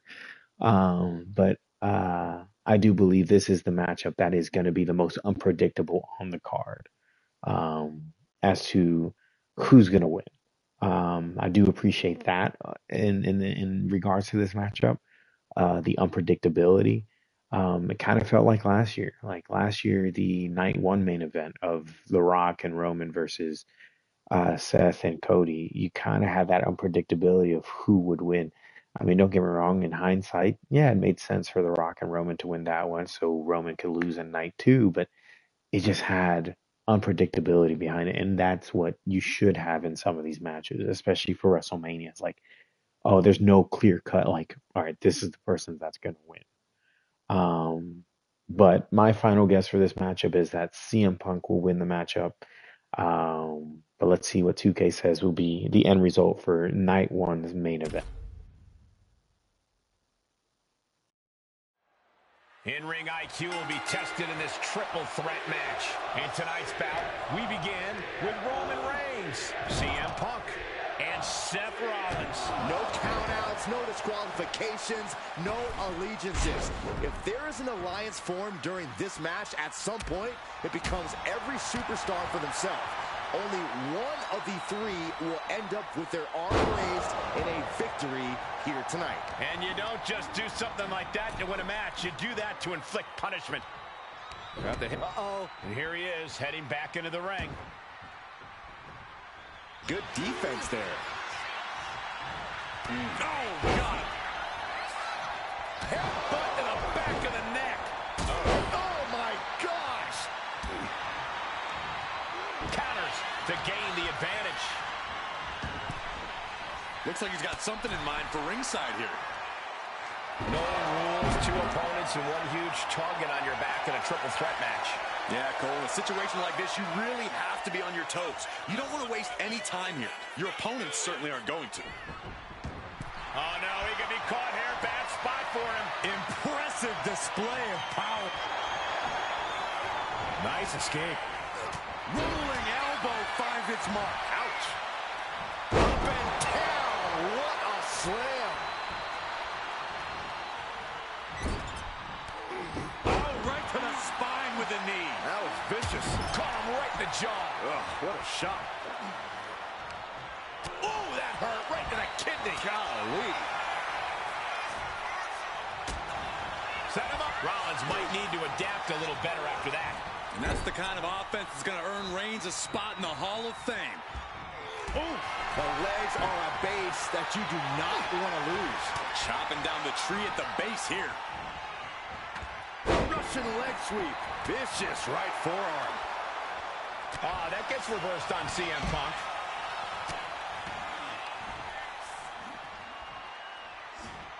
Regal Plex. Looking to end this. The schoolboy. Not yet. And he re-enters into the ring. Ooh, what a damaging blow. Textbook jumping clothesline. Oof. And a stomp to the gut. Oh, my goodness. Ah, what a smash. That is just insulting. Oh, sharp knee. Inside cradle. Oh, look at this small package. And a kick out before even one there. These men knew this match was going to be hard fought. Got him in the corner now. But on the top rope, something big's coming. Uh-oh, this is risky. This is dangerous. From the top. When all else fails, sometimes you just have to go the high risk and hopefully high reward route. A precision shot, and now Rollins is bleeding. Oh, vicious shoulder tackle in the corner. Set on the receiving end of that attack. That's triple threats for you. You're going to get beat up along the way no matter what.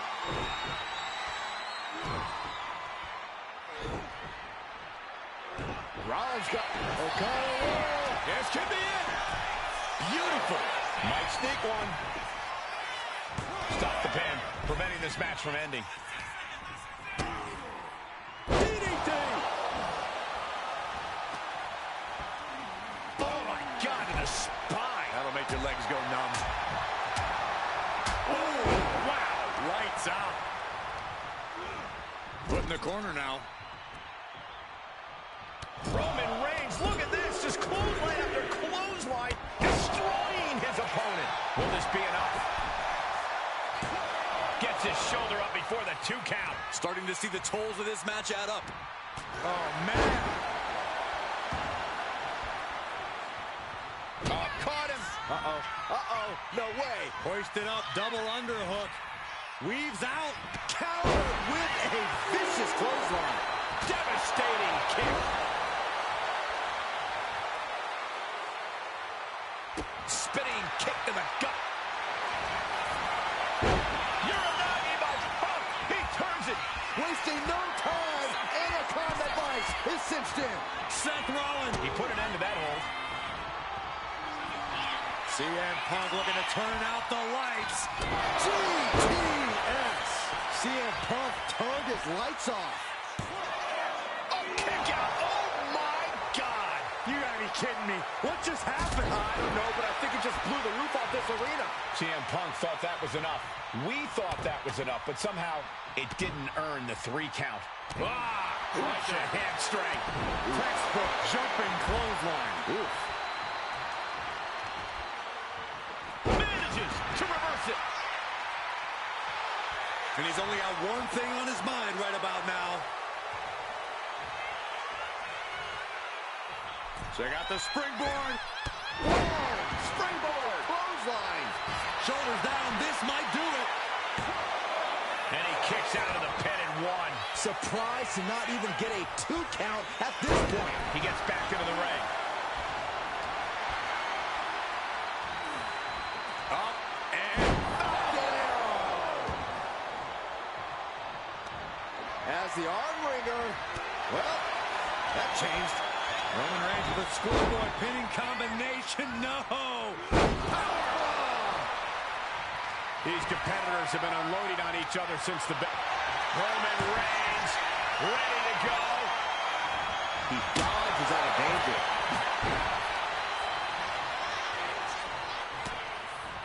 Kendo stick to the skull. Oh! Repeated hits like that are going to add up very quick. Plenty of damage. Rollins looking to end it. Oh! And that took Reigns down. The cover. Gets the win. What a triple. Holy crap, Seth Rollins winning it. All right.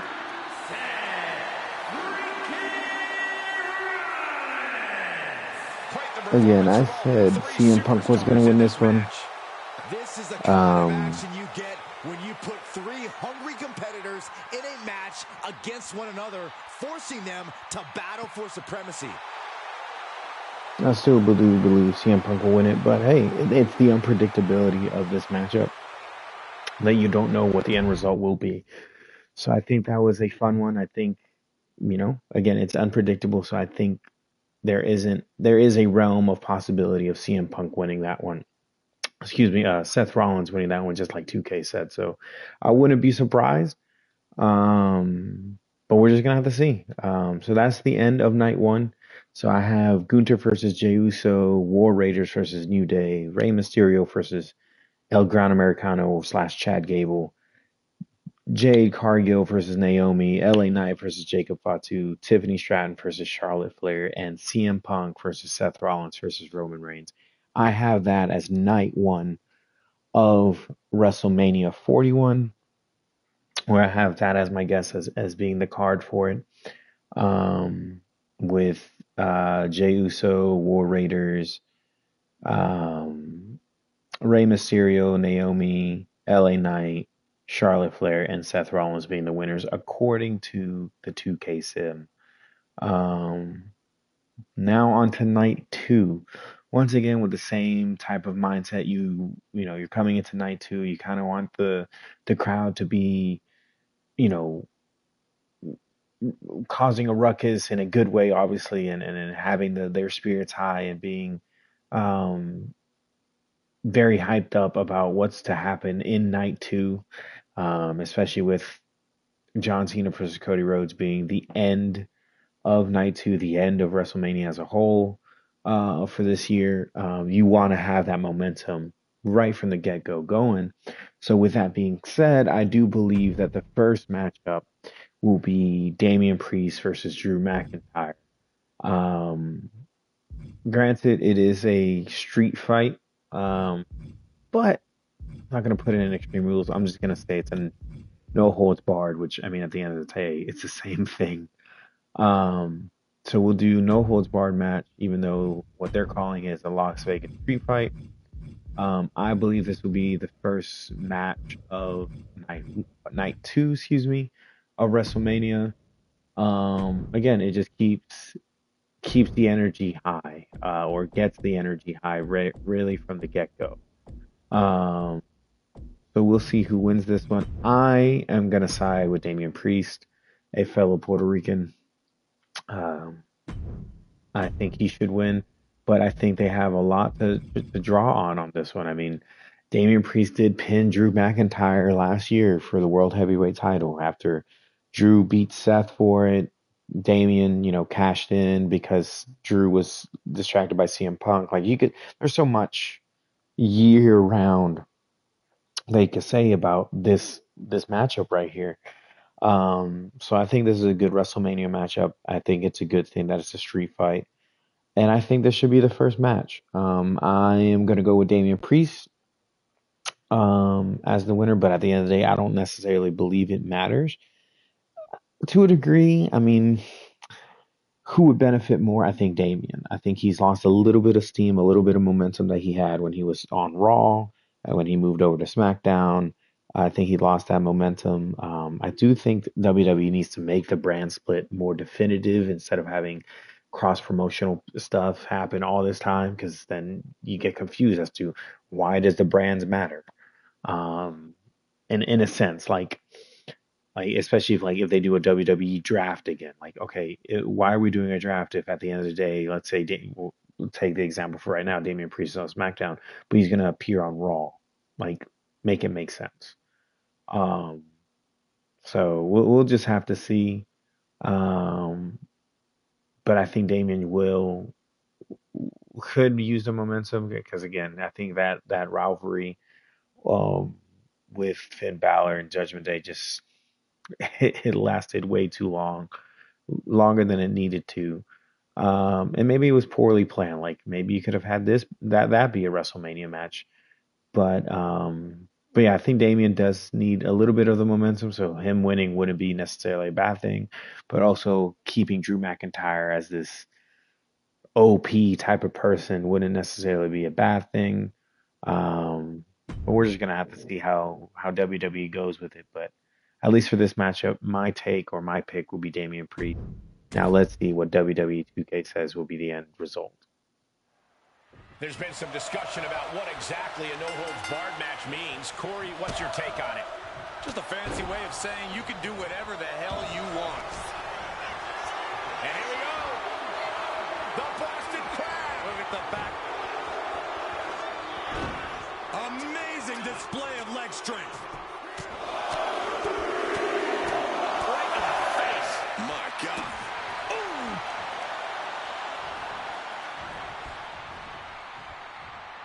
This is a thing of beauty. Down. Glam slam. Free fall.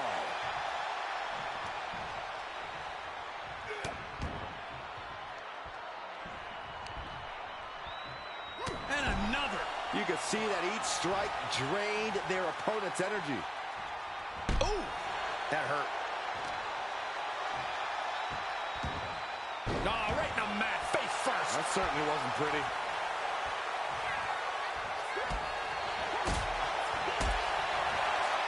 Lifted into the fireman's carry.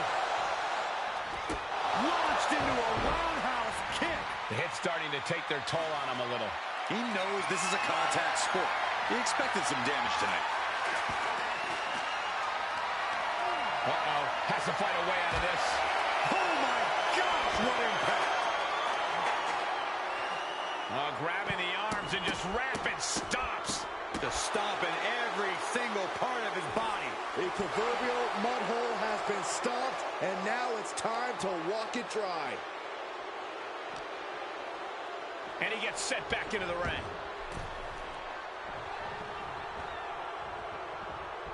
Nice takedown, stacked for the pin. Hold on. Trying to steal one here. Easily kicks out of that one. Still too fresh to stay down.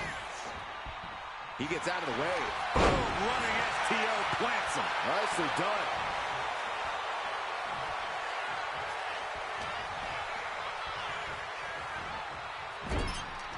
The best thing about a no disqualification match is how it can bring out a superstar's creativity. Sometimes there's a violent artist inside these competitors just begging to come out in a match like this. I don't know, Corey. Wouldn't watercolors be just as effective? No, not unless you're throwing the watercolors into an opponent's face and impairing their vision, Saxton. Oh, shocking inside cradle. Small packages could be it. No, he kicks out. Could be in search of a second win now.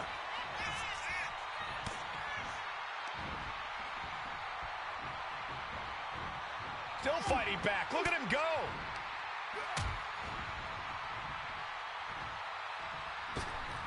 Breeze bounces off the rope with the recoil lariat. There's the Archer of Infamy hitting the bullseye. And rarely is he off target. I am in shock. What's it going to take to keep this guy down?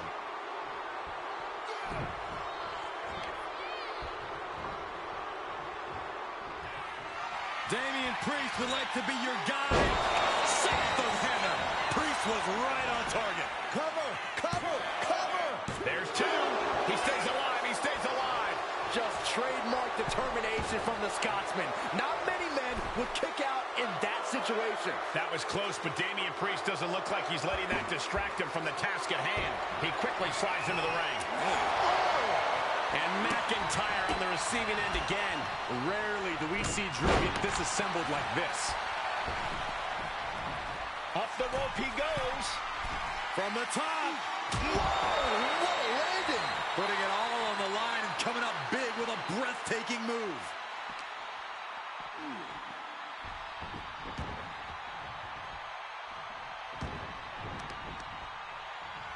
Stomping deep into the match. This could end it. And picks up a monumental victory. I have to agree, it is a monumental victory. Again, I do believe this is going to be the result. I wouldn't be opposed to this result either. Victory by Priest over Drew McIntyre. This was a match that Damian Priest needed to win, and he came ready. This was a clash with the physicality we expected. Damian's power was enough to silence the Scottish Warrior on this night. I do believe, again, that this is the momentum builder or hype builder that you need to kick off night 2. I think it's going to last a whole lot longer. I think it's going to be a whole lot messier in the sense of maybe blood and whatnot, because it, excuse me, it is a street fight. So it may be more contentious than the 2K stream was or 2K sim was. But I think, again, similar to night 1, you want to kind of have that momentum builder or hype builder so you can maybe have a dud as a second match. And I think this next one is going to be a dud. I think it's the next tag team matchup for the night. And I think I just generally do not like this next one. And it is the women's tag team championship match. Again, not everything has to involve a championship. I mean, I must say that I think I saw this stat somewhere on social media or said, and it could be completely wrong. So again, drop comments down below if I'm ever wrong with anything that I'm saying. For any WWE historians or WWE junkies out there, by all means, correct me if I'm wrong. But like, I think I saw a stat out there that like the Jade Cargill and Naomi fight is going to be the first women's fight at WrestleMania not involving some sort of title since maybe like WrestleMania 19 or something years ago.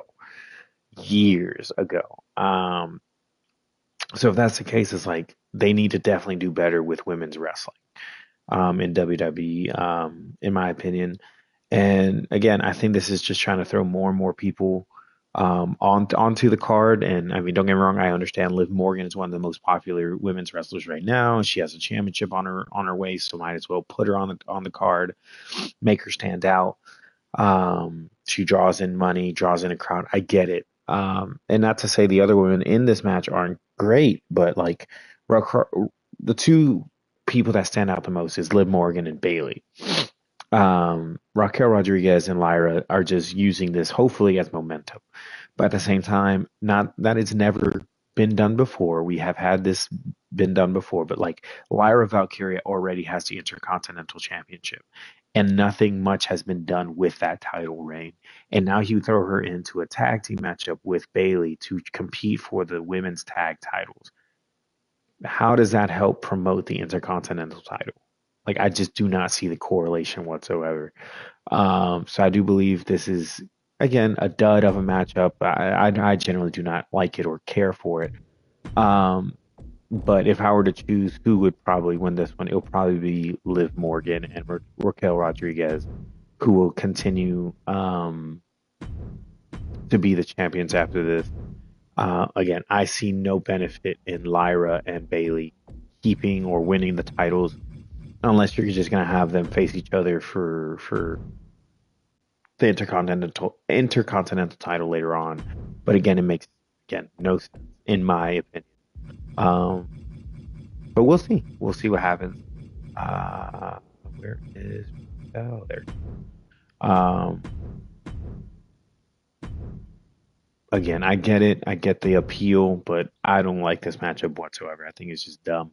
Why couldn't you have an established tag team already going against them, like Katana Chance and Kaden Carter, or Asuka and I mean and Kerry Sane, like you could have just had an established tag team already going against Liv Morgan and Raquel instead of just throwing two people together. Um, but we'll see what 2K says. Long demanded by the WWE Universe and the competitors in the women's division. The women's tag team titles are indeed here, and tonight they're on the line. We've seen alliances in the women's division forming for years, and it's culminating with these pairs facing off for the top prize in women's tag team competition. And what a maneuver we just saw there. Hip drop. I've been waiting to see that. Ooh, stiff punch. Oh, no, there could be trouble lurking for her with this submission maneuver. Oh, it's locked in. This could result in a tap out.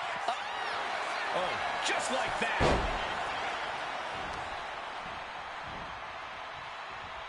Oh, that'll shatter your chest. Partner gets tagged in.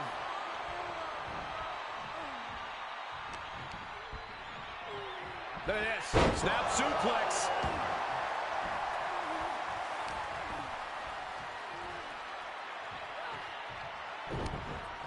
Backbreaker delivered, and look at this, just driving the knee into the spine.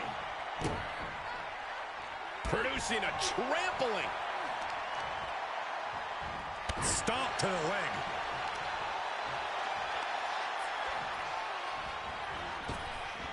Unloads with the boot. Carefully placed stomp to the arm. And Lyra is brought to a disadvantage now. Valkyria needs to figure things out.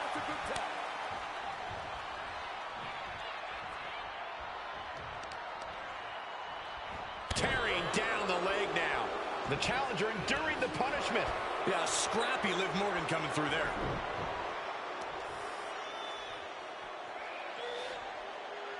Stretched out like taffy right now.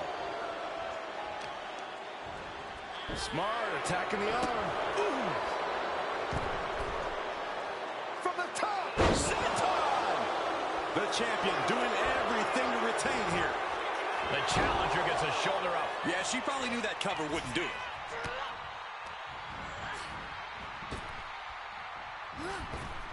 Bruising attack to the stomach. And she's set right into that corner. Valkyria retaliates. Ouch.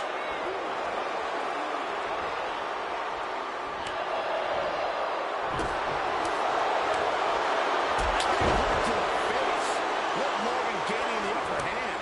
Look at Liv go. So determined. Yes, there's the tag.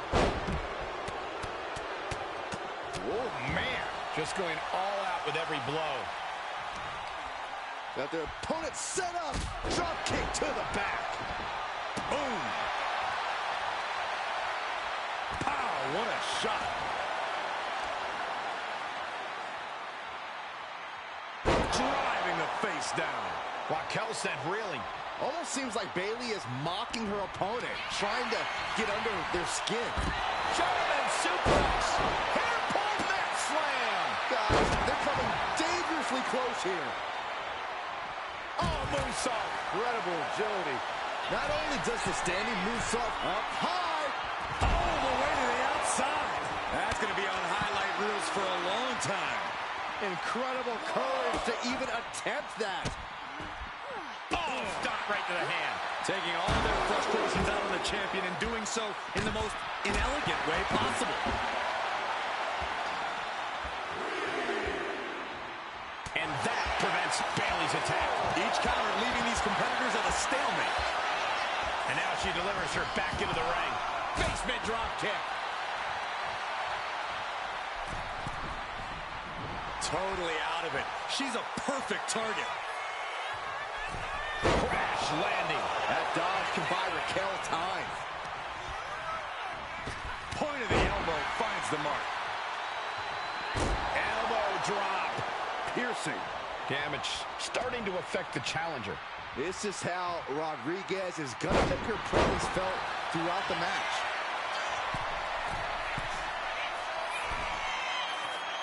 You know she's thinking she can end it all here. On the top. She reverses and creates an opportunity. Uh-oh, Forearm gonna cut off the win. Guillotine applied. Expertly The guillotine locked in. This is all. That was an incredible counter.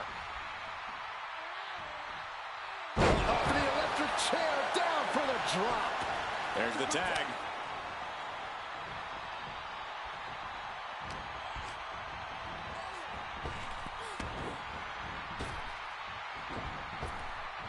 Nice Japanese arm drag. Great quickness. Nice roll through. Into the pin. Great combination.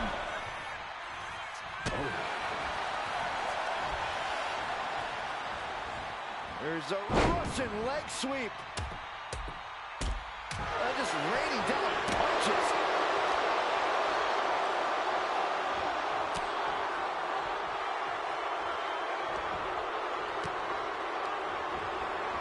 And gets sent right into the corner. Oh, and fights back. Punch lands. Morgan with the arm into a hammerlock. Steps through. Will get an SOS.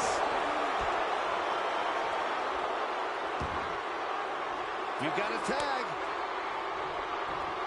She's getting fired up, ready to show her opponent what she's got. Big forearm. Raquel looking to establish her dominance. Perfect execution from the champ. 3-2 count. Title still on the line. The champion's shock is palpable. The champ will have to dig deeper now. I don't know if kicking out was wise. I think Raquel is on the verge of hurting her opponent.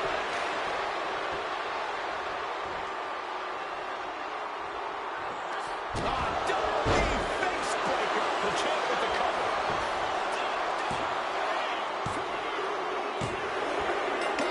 And they stay atop the tag division. Again, this is what I predict to have happen anyways. I do believe Liv and Raquel are just going to keep the tag team championships. I think it's just for show. Add more people to the card, but I think it's just a waste of time, in my opinion. Example of tag team wrestling you're ever likely to see. They could do so much better with this tag team division, but as a whole, WWE struggles with their tag team division, women and men. So I'm not surprised, booking wise, why this is done or why that match is happening. But that was the second fight or second match of what I believe to be the card for night 2. I think the third matchup will be AJ Styles versus Logan Paul. And unfortunately, as much as I would love AJ Styles to win this one, I think they're gonna choose for it to be Logan. He has a lot of stuff going on for him in the sense of, like, he just had his new series on HBO Max, or Max, whatever you want to call it, come out, and he has that Paul America show, whatever. So, all right, let's give him some momentum behind that. He's already a social media star. And don't get me wrong, he's a good wrestler, especially for a celebrity. He's a good wrestler. But, you know, I think they're just going to use that and move him forward. Again, my argument so far throughout this video is like, hey, some of the older talent should put some of the younger talent over. But in this case, I would negate that. I would love to see AJ Styles win. I don't think they've been really using him a lot lately, especially because he's returning from injury or has been returning from injury. So I get it. But also, AJ Styles is getting closer and closer to the end of his career. So give him a WrestleMania dub, sure, because you never know how many more WrestleManias he has. But against Logan Paul, again, I don't necessarily see the appeal for this one. But I think it's just more bodies or more people to put on display at WrestleMania. But we'll see. So again, I would love to choose AJ Styles as the winner, but I think they're going to give Logan Paul the dub. The phenomenal AJ Styles is in action, more aggressive and more opportunistic than ever these days. It's the evolution of a world-class athlete, Cole. Perfect position. Looks like the Moonalock. The bridge is in. Logan Paul Oh, it's got to be over. The Moonalock is cinched in. The Moonalock is cinched in. Oh, my God. How in the world to get out of that? Oh, kick gets caught. Oh, dragon screw. What does AJ Styles need to do here in this match to assure a phenomenal victory, Corey? AJ needs to play the hits, Cole. That tried and true offense that made him phenomenal in the first place. He should be in a good position if he does that. MCL and ACL could have major damage, possibly the fibula. Excellent strategy there. Gets out of the way of that one. Big forearm. Oh, did you hear that? Booing boot. Measuring. Oh, face stopped. Whoa, just floating through the air. Shoulders down. Is it enough? And he kicks out at 2. Wow. Boom. Devastating elbow.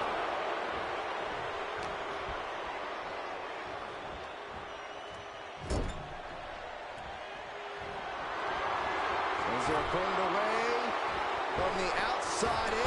Springboard clothesline.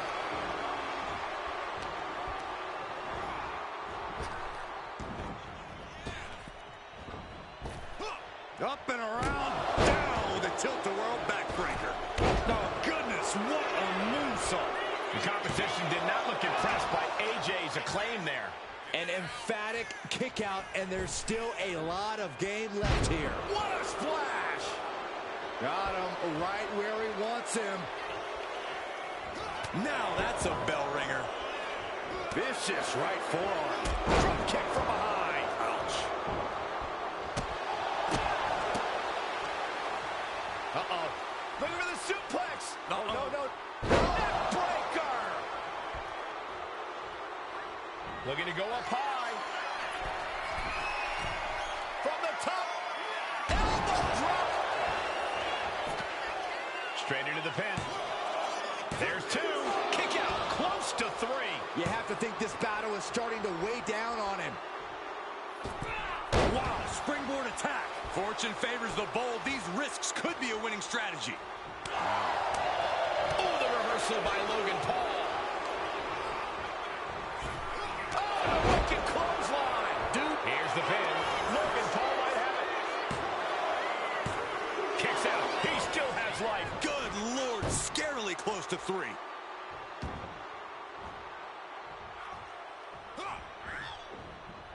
He wastes no time dodging the attack.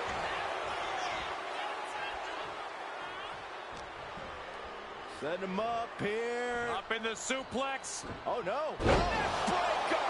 And he's being somewhat backed into a corner right now. When Styles gets on the attack like that, you don't want none.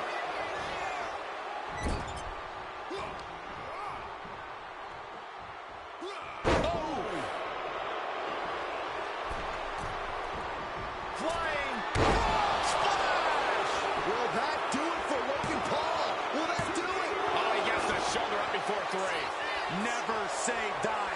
Never fade, but sustain. That's AJ Styles here. And I get that Paul thought he had him there, but he really needs to follow up. He can't let time cost him this match. Oh, with the elbow. And he's going to the outside, which will start a count out.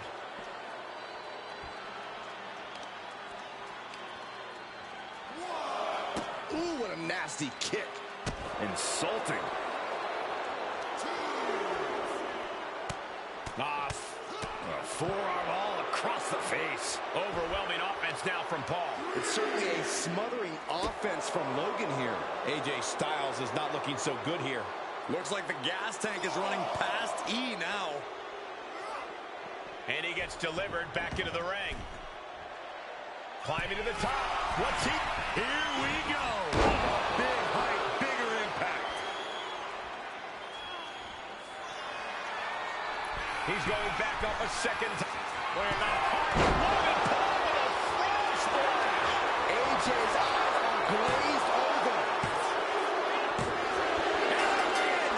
That may be one of the biggest wins of his career. Yeah, it would be. Here's your winner, Logan Paul. AJ Styles dropping the ball tonight. Not often do we see AJ come up short, but he just wasn't phenomenal enough tonight.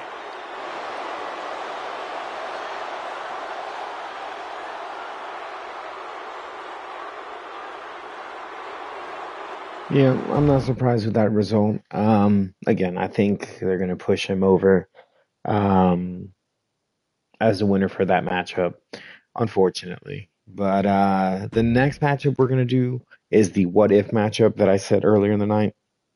There's only 13 confirmed matches for WrestleMania 41 as of right now. This is the Thursday before WrestleMania that I'm making this.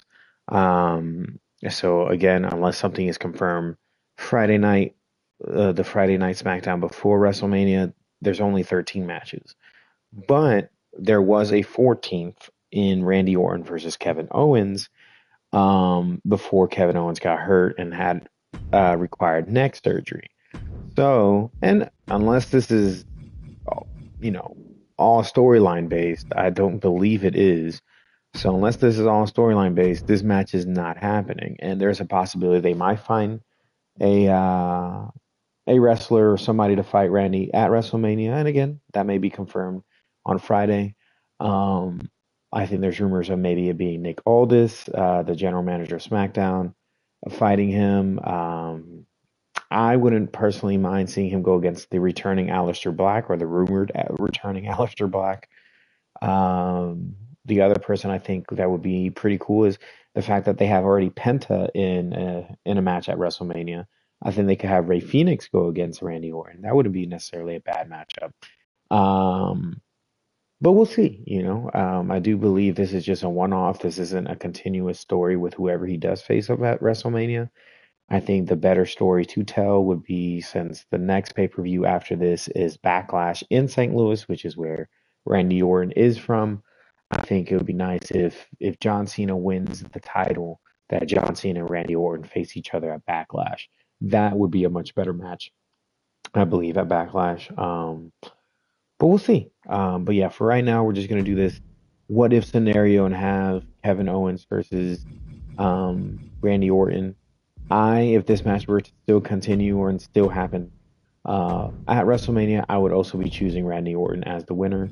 Randy Orton is just one of my all-time favorite wrestlers, so that would be my pick. But let's see what WWE 2K25 says will be the winner of this matchup if it were to have happened at WrestleMania 41. And here's one of the most hot-tempered superstars in all of WWE, Kevin Owens. Yeah, Owens is brash, and he doesn't always play well with others. And when someone rubs him the wrong way, boy, can he hold a grudge. Getting on Kevin Owens' bad side is a surefire way to find yourself in a fight. Yeah, but they don't call Randy Orton the Apex Predator for nothing. Anyone across the ring from the Viper is in for the fight of their life. You're not kidding, Corey. It's a battle to simply survive against Orton, let alone win. Look at this, just unloading. And a stop to the gut, too. Randy Orton showing no mercy. And Orton's turned the match in his favor. All tied up now. Into a painful wristlock.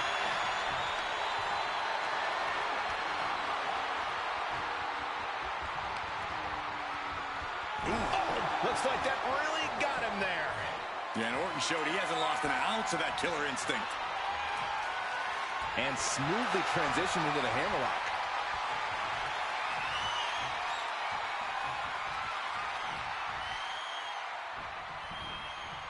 Boom! KO is getting knocked around a bit. Owens needs to find an opening. What a sweep.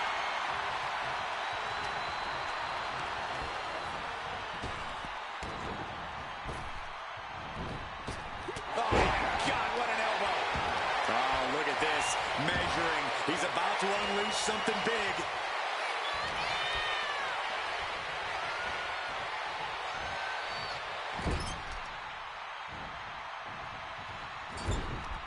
With the counter. And that might be the start of the momentum swing he needed. Now here's the pin. Gets the shoulder up and one. Those one counts getting harder and harder to kick out of.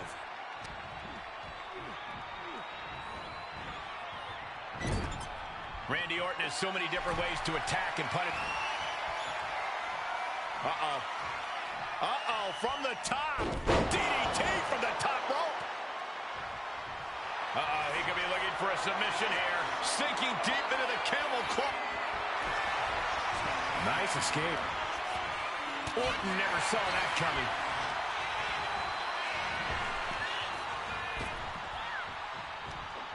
Big back body drop. What a blow. Carefully measured right. Flipping senton attack. Orton looks a little less dangerous after taking that attack. KO certainly able to scrap with the best of them. Case in point. Vicious right forearm. And the DDT. Trying to find his feet. This does not look good for him. Orton dropping his opponent with clothesline. Ducks out of the way. Snap power slam by the Viper. Oh, we know what comes next. Hung up on the rope. Vintage Randy Orton. A lethal blow from the Apex Predator. Orton going to that place could be academic from here. KO. Orton might take it here. And going for the pin. Oh, not yet. They just got the shoulder up. Amazing kick out. We know Owens loves to fight, and he won't let this one go just yet. The Viper cannot believe this. That should have ended this match, but it continues.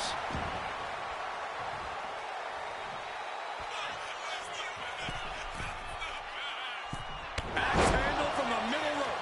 Pure intensity from the Viper. And see, that's Orton being 3 or 4 steps ahead. The cerebral approach working wonders. Delivering nasty stumps. Oh, look at the start of this. Could be going into the playbook for submission. Is Kevin Owens going to tap? Oh, nowhere to go. He tapped. He tapped. Randy ending a match with a submission is not on my bingo card of results to happen. That would be quite a sight to see, but we'll see if that even remotely close to happens at WrestleMania. But yeah, I think that would be the end result. I think Randy would have won the matchup regardless, so I am glad that 2K sided with me in that aspect. But again, that is a what-if scenario because this match is not happening anymore at WrestleMania, unfortunately.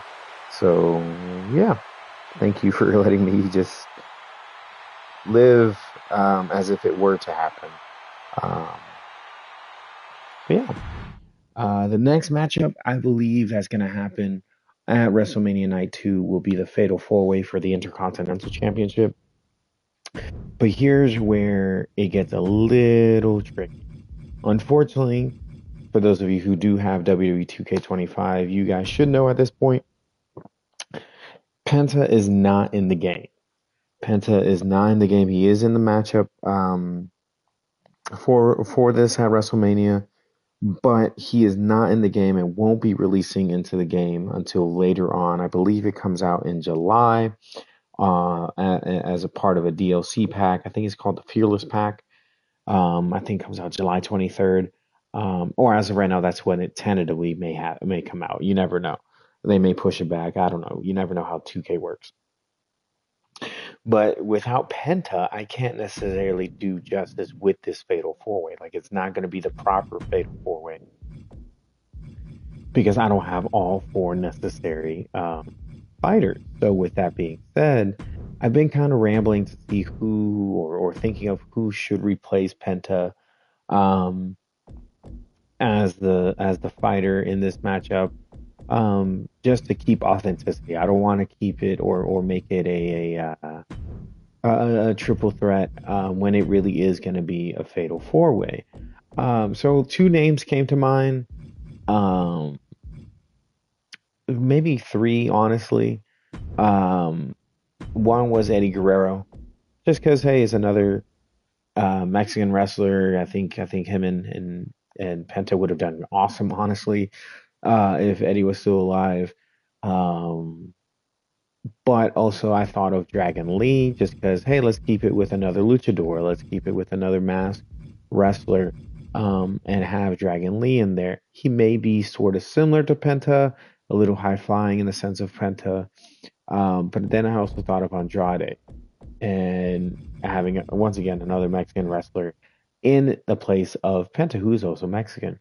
Um, but I don't know. I don't know who I would choose. Honestly, Dragon Lee is calling my name, so let's do Dragon Lee and see what happens. Dragon Lee again will be replacing Penta in this matchup. So whenever we're watching this matchup, if Dragon Lee ends up winning this one, think of it as Penta. Um, in actuality, with who I think should win this one, I think Braun Breaker should win this one. A lot of storylines going on here. Um, Braun Breaker, I just think should keep it. I think he's a badass. Literally says it on his character right there. But I think he is a badass. I think he deserves to have a long reign with his championship, and continue this momentum he's got going on for him. I mean, why not? If he were to lose the Intercontinental Championship here, then I would insert him immediately into the World Heavyweight Championship title picture. I think he has the look. I think he has the physique. I think he has the personality. I think he has everything that WWE would be looking for in a champion. And I think he's just their version of the next Brock Lesnar, Goldberg type of wrestler. So I think capitalize on that. I think he could do that. Um, so I think he should win.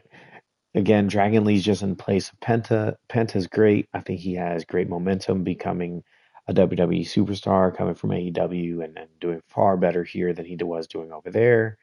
Um, I just don't think Penta's going to win it. I think it's a little too early on into his tenure here at WWE to get a championship, but he does have the momentum. He does have the credibility and the popularity behind him.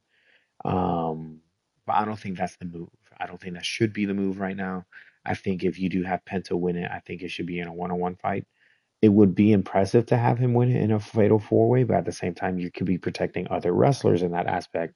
And a counter argument can be like, oh, you couldn't beat each one individually. You had to do it in a group setting and have them be distracted by others. So I don't want that to be an excuse. I want Penta to beat that person one-on-one. So I don't think it should be Penta. I don't think it's going to be Dominic. I could see why it could be Dominic though. Like Dominic is young on the younger side. He could fight for much longer. I think giving him momentum would be nice, but I think if you do give it to Dominic, this matchup has to be the definitive end of the Judgment Day. Like the Judgment Day has to split up. One, I'm just tired of the faction. I think the faction has lived its life, has run its course. I think it should just split up. I think it should break up. But on top of that, if Dominic were to win this title, I think he needs to split from not only Judgment Day, but from Liv Morgan as well.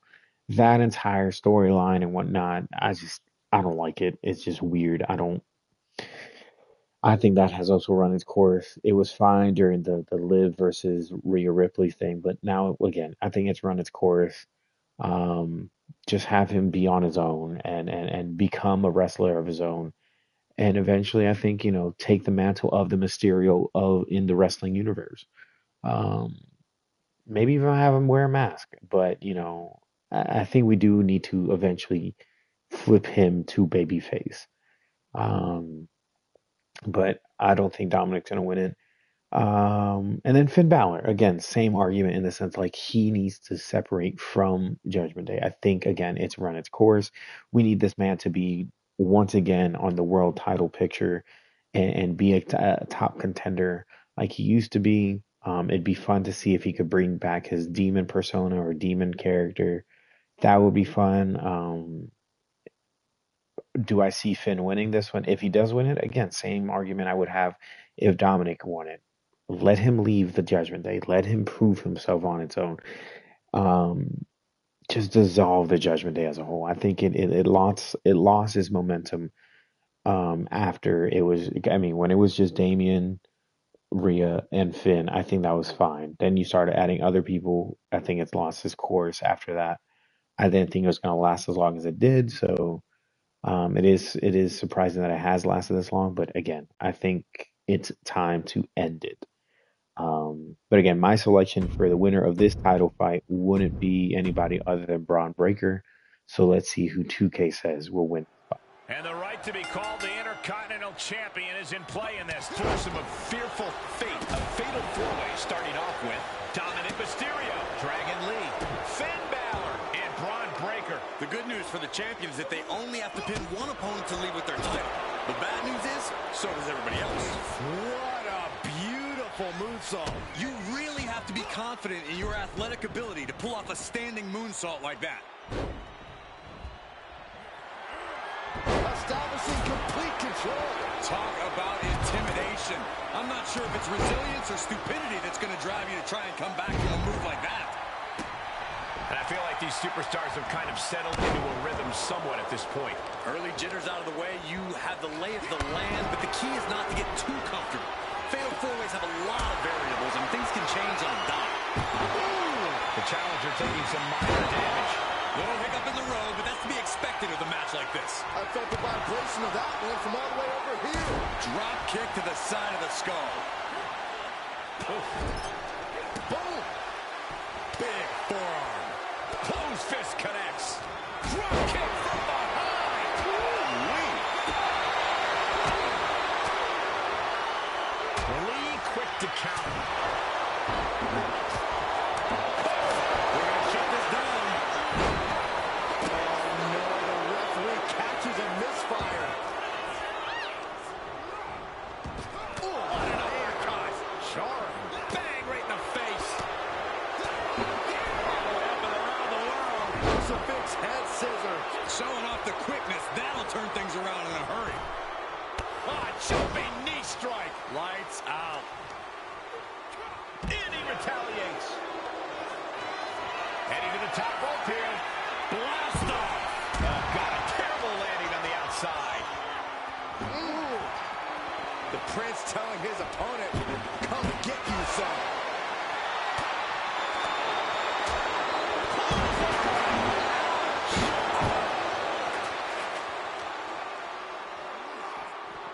And he now slides back into the ring.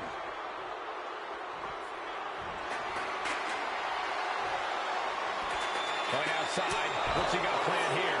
Boom. Drop kick. From behind. Back suplex.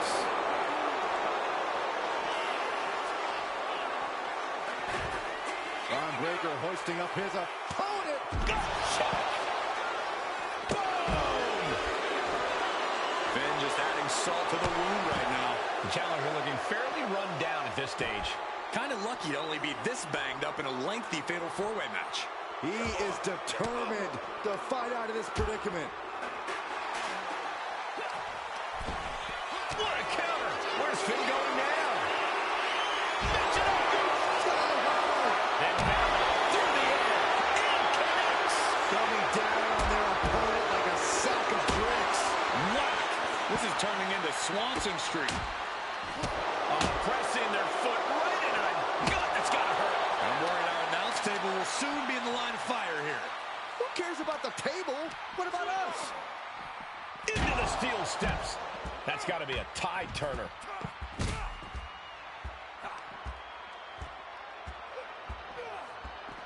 Drop kick from behind.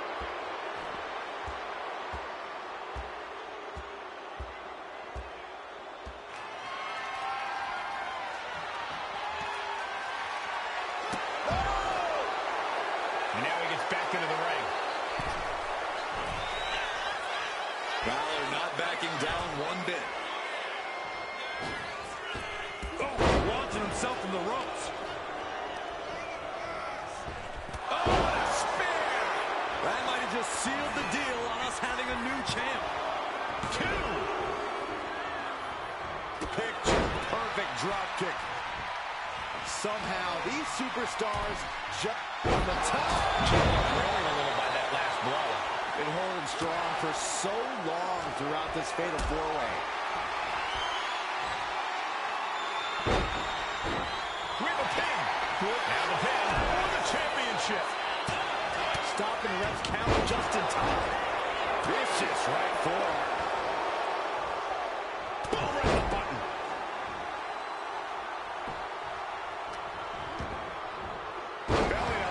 suplex. Here's the pin. Title could be decided.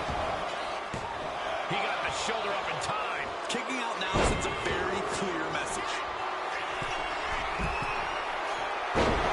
Dominic Mysterio with the Three Amigos. Oh, the physicality on display there. Unbelievable.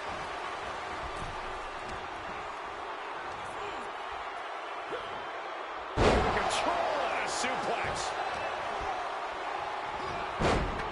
Snapmare. Oh, man, a face scrape with his boot.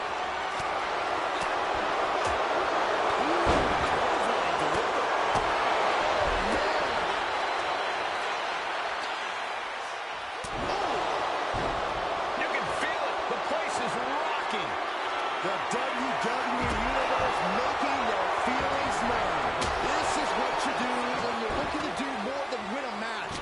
Cover for the championship. And a strong kick out in one. He's still got more left in the tank. Ooh.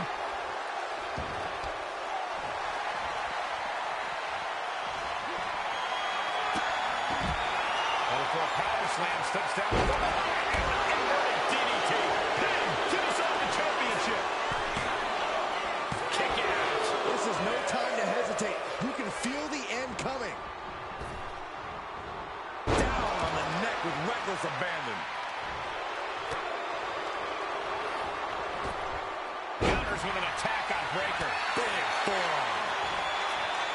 Going right after the neck. Neck breaker. Lots of damage under the challenger now. Kind of lucky to only be this banged up in a lengthy fatal four-way match.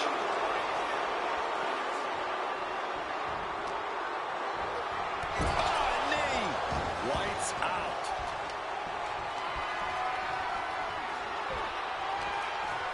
Oh, no. He is in a bad way. We got busted wide open by that attack. And Balor somehow just keeps laying in more and more offense. Not the place for Dominic to be right now. He has to turn it around. Double flapjack.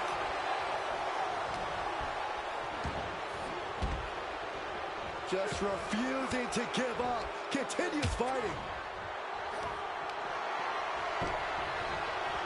Oh, my goodness. Balor retaliates. And Finn Balor connected nicely there. Rocked his opponent. Listen to this place. It's unreal. The decibel level in here right now is breaking glass. These fans are on fire. From the top. And then back to Dominic. The champ may have just ended things right there. Going for the win. Not letting up. Crossbody wipes them out. Grabbing the arms and just rapid stops. Attack after attack on target. Heading back into the ring now. Oh, there's some gouging going on. That's unnecessary. Running hurricane.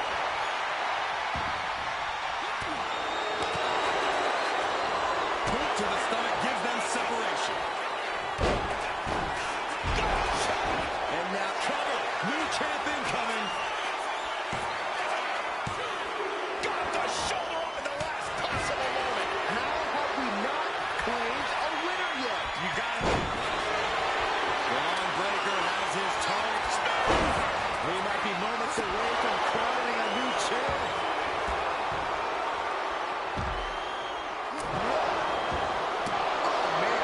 Taking full advantage of the foreign object in play here.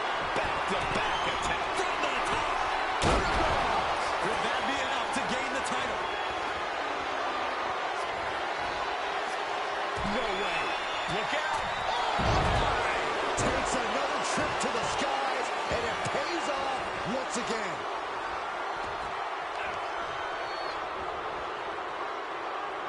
Just a deadlift. Deadlift back suplex. He's quick to get out of play there.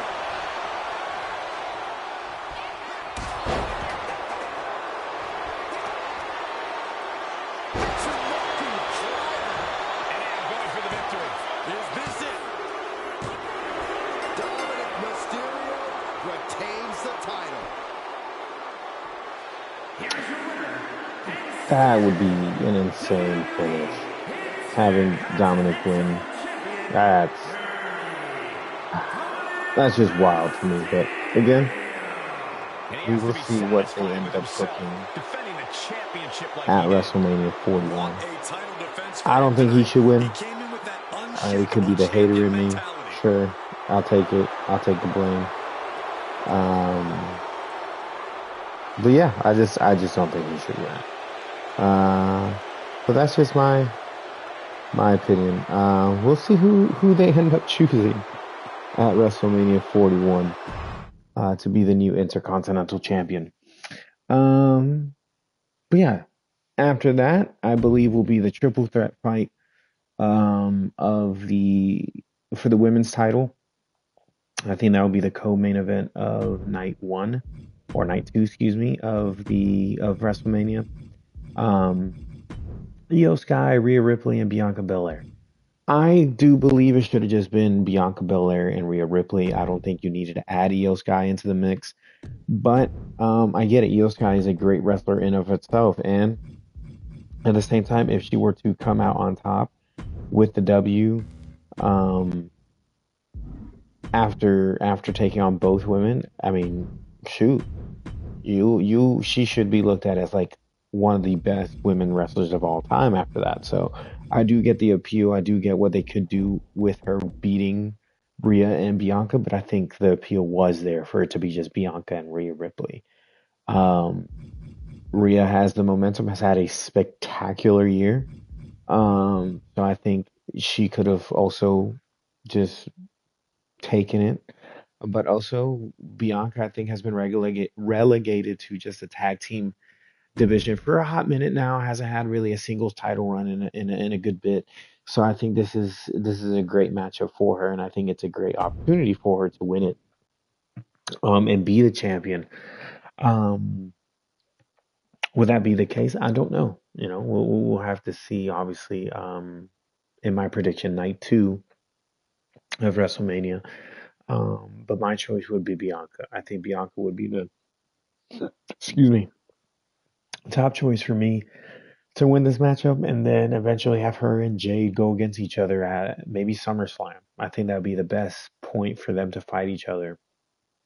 And I think that's what maybe they could build upon with this WrestleMania, is like have Jade win her matchup against Naomi and then go against Bianca.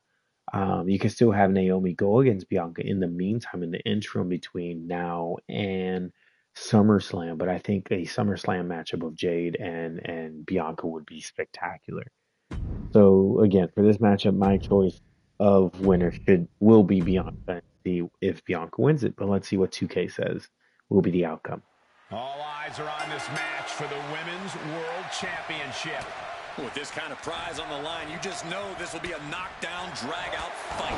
I'd expect nothing less. These women are convinced that this is their moment, their time, that this title is theirs for the taking. Bam! Oh, look at this. Showing off with a big flex. And then a kick to the back. In the corner now. She doesn't want to stay there. Kick!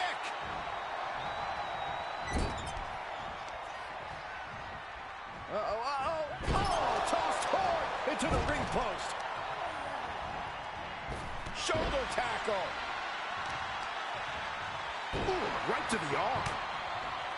Danger is all around you in a triple threat match. To win, these superstars have to split their focus and avoid injury while simultaneously dealing out attacks. Easier said than done, Corey, but that's exactly what makes triple threats so exciting. Double suplex. Teamwork like that is a bad omen for the challenger.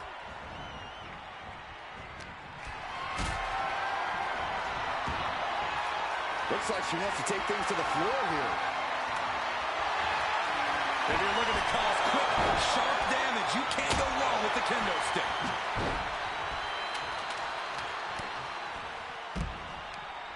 Crucial moment. Oh, a knee strike. Under the ropes and back into the ring. Soaring. Oh, ouch. Lift off. Ooh. From way up. Oh, boy. Here it comes. Will she get it fully locked in? Corey, Rhea's not going to... Hip tossing her way out of a bad situation. And that attack might have put Rhea in check. Yeah, Io Sky looked energized on that one. Lands hard. The pin for the championship. A kick out to stay alive. We'll see if this is the start of a rally. Oh, look at this. Showing off with a big flex. And then a kick to the back.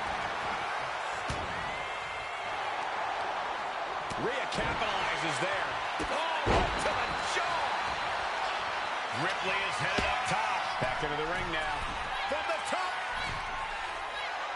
Elbow drop. Good Lord. Tremendous impact. What a move by the champion. Oof. Ooh. Rhea had that scouted. And a clothesline.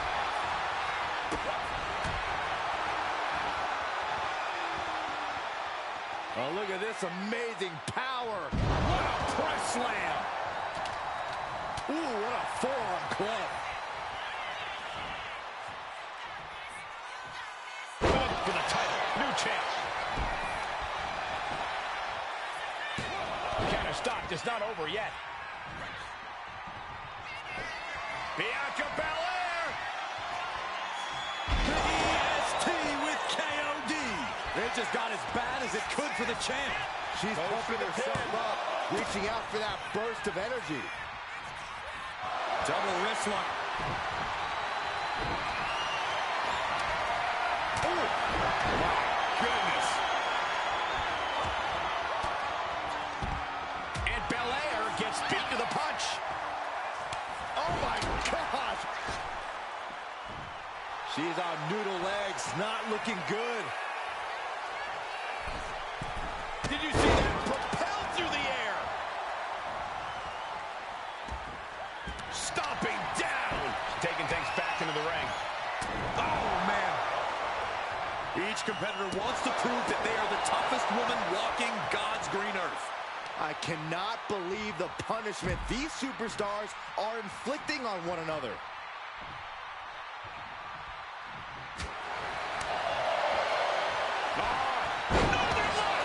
Challenger's in a bad way. Rhea Ripley locking in the prism trap. With the prism trap. This is the worst spot she can be in. Cutting off the submission. Kick to the gut by Ripley, followed by Time. And there it is. The title's not going anywhere tonight. Oh, and Bianca is feeling off. Shoulders down to retain. No, title still hangs in the balance. She just dug down deep there, but I don't know if she'll be able to do it again. Dominating shoulder tackle. Look at this. This might be it. And she breaks up the pin. This is just brute power. Release German. Oh, that hurt right in the kidney. Golly. The champ is in agony here. Yeah, this is where things enter even more dangerous territory in a triple threat. What a match. It's total madness in here.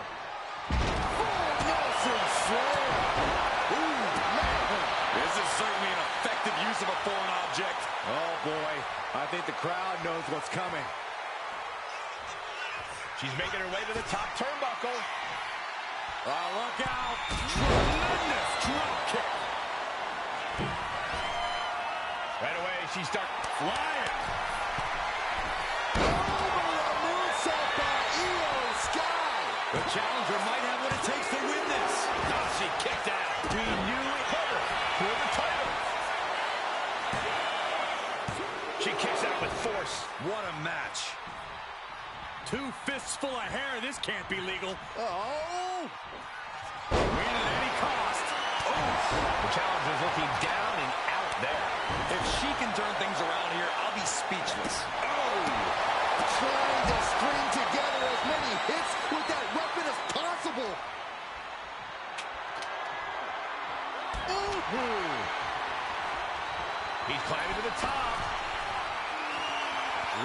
Ripley gearing up for brutality. She'll take things in. Launching.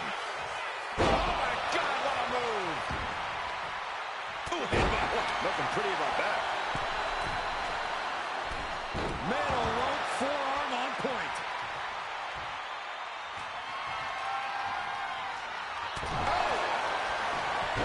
No surprise that what we're witnessing is Trent. Ripley has things right where she wants them. Here we go. Riptide.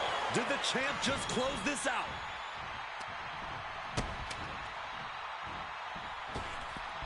Neckbreaker. And Ripley gets some brutality thrown her way now. Belair Going for the pin. Title on the line.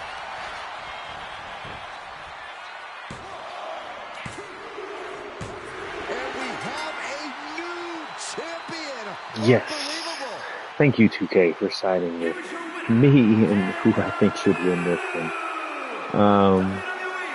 Again, I'm not surprised.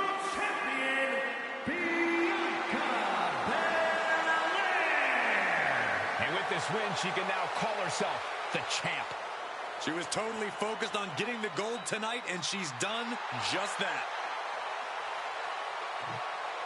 Again, I think this should be the correct end result to this matchup at WrestleMania. I don't believe there should be any other finish to this one.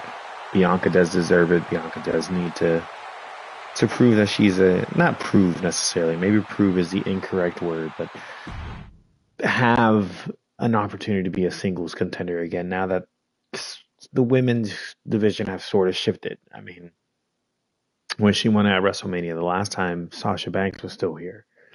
And now you have rising stars and like Tiffany and Rhea and Liv and other potential ones in like Roxanne Perez, and you can even make a star out of Raquel Rodriguez, but you also have a returning Naomi, even though she's been here for a good bit now. But still, and you have Jade that you could also boost. So I think that would be the correct ending to that matchup is having Bianca win. Now we've come to the main event, the last matchup, which is going to be John Cena versus Cody Rhodes. But before we do, just a quick highlight or catch up of what I believe. One is going to be the match cards for night 1 and night 2, but also what the results have been since we started and what 2K has decided or chosen was going to be the results. Gunther versus Jey Uso is going to be the first matchup. I do believe Jey is going to win that one, and 2K believe the exact same thing. Then I have the War Raiders versus New Day as a second matchup of night 1. I believe the New Day is going to win that one, but 2K said it was still going to be the War Raiders. Then the third matchup was going to be Rey Mysterio versus El Gran American, which is really just Chad Gable. I have Rey Mysterio winning that one, and so did 2K. So thankfully, me and 2K are on the same boat on that one. Match 4 would be Jade versus Naomi. I have Jade winning that one, but 2K had Naomi winning that one. Then it's LA Knight versus Jacob Fatu, I believe, as the fifth match of night 1. And they had LA Knight winning that one, which I was surprised since I had Jacob Fatu for that one. But either way, LA Knight winning that one is not on my bingo card, but 2K says it will be. Then it was the Tiffany Stratton versus Charlotte Flair as a co-main event of night 1, where 2K says Charlotte was going to win it. I think it should be Tiffany, but again, we're going based off of what 2K says. And then the main event of night 1 was going to be, or is going to be, CM Punk versus Seth Rollins versus Roman Reigns. I am choosing CM Punk in that one, but 2K said Seth Rollins. So we'll see. Then on to night 2, I had Damian Priest versus Drew McIntyre opening it up with the Las Vegas street fight. And 2K sided with me and had Damian Priest win that one. So I'm glad I was right with 2K on that one, and hopefully we end up being still correct by the end of this weekend. The second matchup um, of night two is Liv Morgan and Raquel Rodriguez versus Bailey and Lyra Valkyria for the women's tag titles. And 2K chose the same thing I chose in the sense of I think it's just going to be Liv Morgan and Raquel that win it. The third matchup was AJ Styles versus Logan Paul. Once again, me and 2K were correct in choosing Logan Paul, or I think we're going to be correct. Or at least I should say we sided with the same result. Then I threw in the what if scenario. What if Randy Orton versus Kevin Owens was still happening? And I put it as the unofficial fourth matchup of the night. And it has Randy Orton winning, and thankfully that I had the same choice as well, since that is one of my favorite wrestlers. Then I have the Fatal 4-Way of Braun Breaker, Dominic Mysterio, Finn Balor, and Penta. But in this case, we use Dragon Lee to replace Penta, since Penta won't be in WWE 2K25 until July as part of a DLC. So we use Dragon Lee, but either way, I have Braun Breaker. I'm choosing Braun Breaker to win this one, but 2K says Dominic is going to win this one. So that'll be interesting to see if that happens. And then the co-main event of night two is Io Sky, Rhea Ripley, and Bianca Belair. And 2K and I both sided on the same, choosing Bianca Belair as the winner for that one. And now it's led all the way to this of John Cena versus Cody Rhodes for the WWE Championship. Storyline wise, I think it should be John. I mean, everything wise, I think it should be John. I think Cody Rhodes is better at chasing the WWE title than being a WWE champion. Nothing against him as being a WWE champion. I think he's done a phenomenal job. I just think it's more compelling to be chasing. But I mean, I know the counter argument is like, well, eventually the chasing has to stop because the chasing just gets boring, which is true. But I think it's run its course. I think having Cody hold it all year long has been good. But then you could build that same momentum again and have Cody win it again, maybe next year or sometime later on in the year. I think you can have Cody lose it here. And maybe this is just a long-winded theory, but you can have Cody lose it here. Even have the final boss, The Rock, cause some sort of diversion or interference to cause Cody to definitely lose it. And still have John Cena win it. Then that could play into a factor of like Roman versus The Rock type of thing, and that could lead up to that eventually. But another cool way to do it would be still have Cody lose it, have John Cena win it, have interference from The Rock, sure, if you want. But then you have John Cena win it. Like I think I mentioned earlier with Randy Orton, you have John Cena versus Randy Orton at Backlash, just because it is in St. Louis where Randy Orton is from. Have John still be champ. And honestly, have John be champ all the way to SummerSlam. Have John lose it to Roman, because Roman wants the title back. Have him lose it to Roman. After he loses it to Roman at SummerSlam, then that could tie into something in the sense of like, you know, since John Cena, quote unquote, sold his soul to The Rock and wanted to be the corporate champion, went into business for himself to a degree, and wanted to be the 17th champion. He wanted to break the record, all that. Roman could come along and be like, hold on. I'm the tribal chief. I'm the leader of this family. You're trying to lead this corporation, sure, but you're also trying to dictate what happens, and I'm supposed to be the champion of this corporation. I'm the money of the company, right? And have Roman say all that, be all that, and have The Rock be like, all right, well then whoever wins at SummerSlam is the corporate champ. Cool. Have Roman win. Not necessarily saying Cody has to win the Rumble again. Please, for the love of God, we do not need that again. A third Rumble win in 4 years is crazy. But then you can have Cody versus Roman again at WrestleMania 42. The third and final matchup. because they've gone against each other and won against each other. So the record's 1-1 for both of them. Have that third and final grudge match happen at WrestleMania. And even add the stipulations like, all right, you know, we can never face each other again for a title or anything of this nature. Like if you win, I can't go against the title. It's similar to what I think he did at AEW. Similar things that have been done before. Nothing drastic about career wise. You ain't got to do anything like that. But I think that's the route they should go or could go. If that's not the case, if that's not the goal, if that's not the way it runs, then you still have Roman beat John at SummerSlam. And then that could still lead to Roman versus The Rock at next year's WrestleMania. I think that might be even a better thing. Have Cody go for the World Heavyweight Championship. Have him go for a different title. He already finished his story. He already got the WWE Championship. Go for a different world title. Go on Raw. Go do that. But yeah, I think that will be a good thing. Storyline wise for all of it, because again, still technically this is a bloodline story. Even though there is no Roman, The Rock chose John Cena or made John Cena turn. So it's like this is still technically a bloodline story.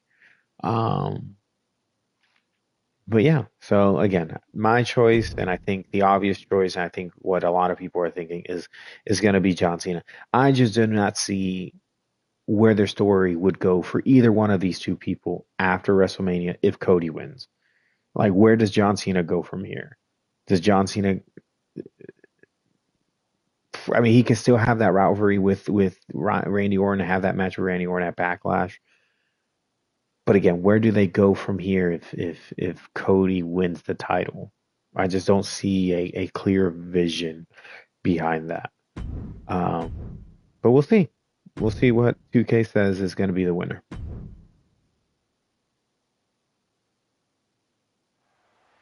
Byron, the undisputed championship is on the line here.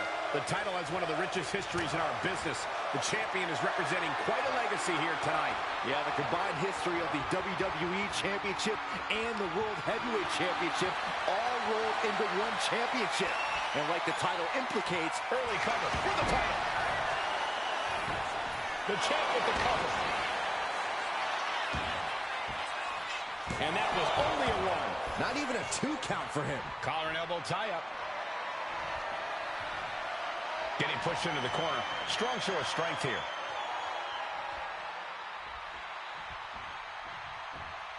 In the face. Cena turning things around. What a punch. Left hook. Shoulder tackle after shoulder tackle. Oh, dear. This doesn't look good. Alley-oop. The early quick cover, title on the line. Ooh, shoulder up after 2. Really caught him off guard going for it at this point. Oh, my God. John Cena is known for his big heart outside of the ring. Is that something that translates inside the ring as well? Absolutely, Cole. Putting his heart into everything he does is what made John Cena so successful in and out of the ring. I don't think tonight will be any different. There was some power behind that punch. Absolutely spiked. DDT. Look at this raw power. Measuring him now, lining it up.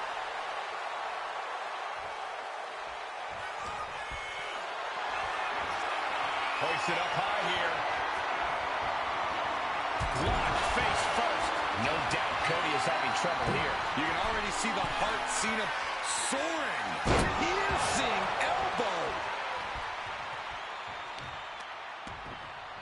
Oh, right to the kidneys. Golly. Oh, no. Now possibly setting up for a submission maneuver. Now Cody's in trouble. And he very quickly counters. Oh, man.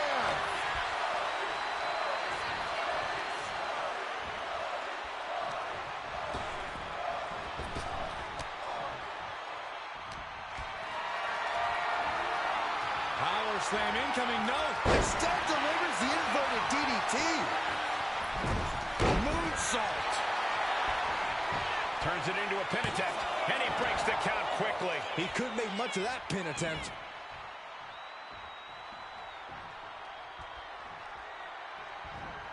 Wards off that offense from Cody.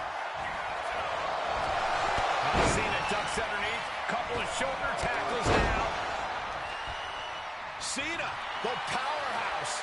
Gonna finish things up with a slam. Pin. Title in the balance.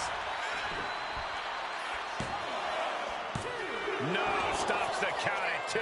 A long 2.5 in the waning moments of this match. Ooh, saw it coming and hit him with a shot to the face. Running Bulldog. Uh-oh, position in. Measuring. A well-placed knee drop to the skull.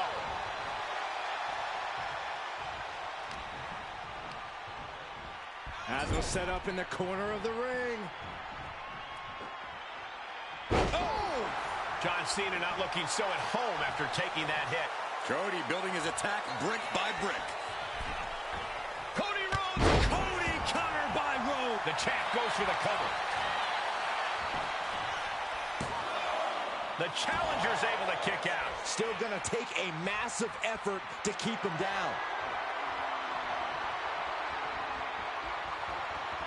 Rhodes about to head to the pay window.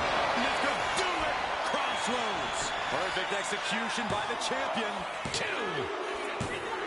And the champ stands tall. Dang. Once again. WWE 2K25 still has Cody Rhodes winning. Wow. That is a choice I would not make booking-wise, but holy crap.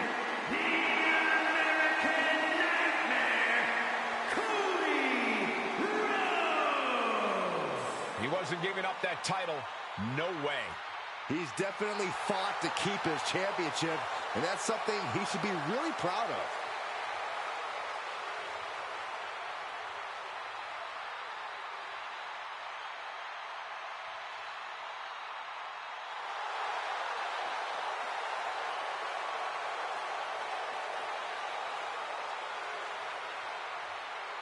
Again, I think this is a bad choice if they were to do this, but again, this is a WWE 2K25 stream of what WrestleMania 41 may look like according to WWE 2K. So again, even though I don't agree with it, this is what 2K says. So take it however you like. I hope we get to enjoy thoroughly what WrestleMania 41 has to give this weekend. I think it's going to be a great card regardless. It may not be the best card overall, but I still think it could be good depending on how they book in, depending on how everything goes. But there you have it. This has been the WWE 2K25 WrestleMania 41 simulation and what WWE 2K says will be the result of WrestleMania. So I hope you guys have enjoyed it as much as I have. If you did, drop a like, comment down below if there's of your predictions of what's going to happen at WrestleMania. What do you think is going to be the outcome? Or if you're watching this after WrestleMania, did this, line up with what happened at WrestleMania? So just drop a comment down below. If you haven't already, hit subscribe. Definitely will help the channel out, but then it'll kind of help you stay up to date with all the videos that we have going on, especially if you hit that notification bell. We have brand new videos coming out all the time.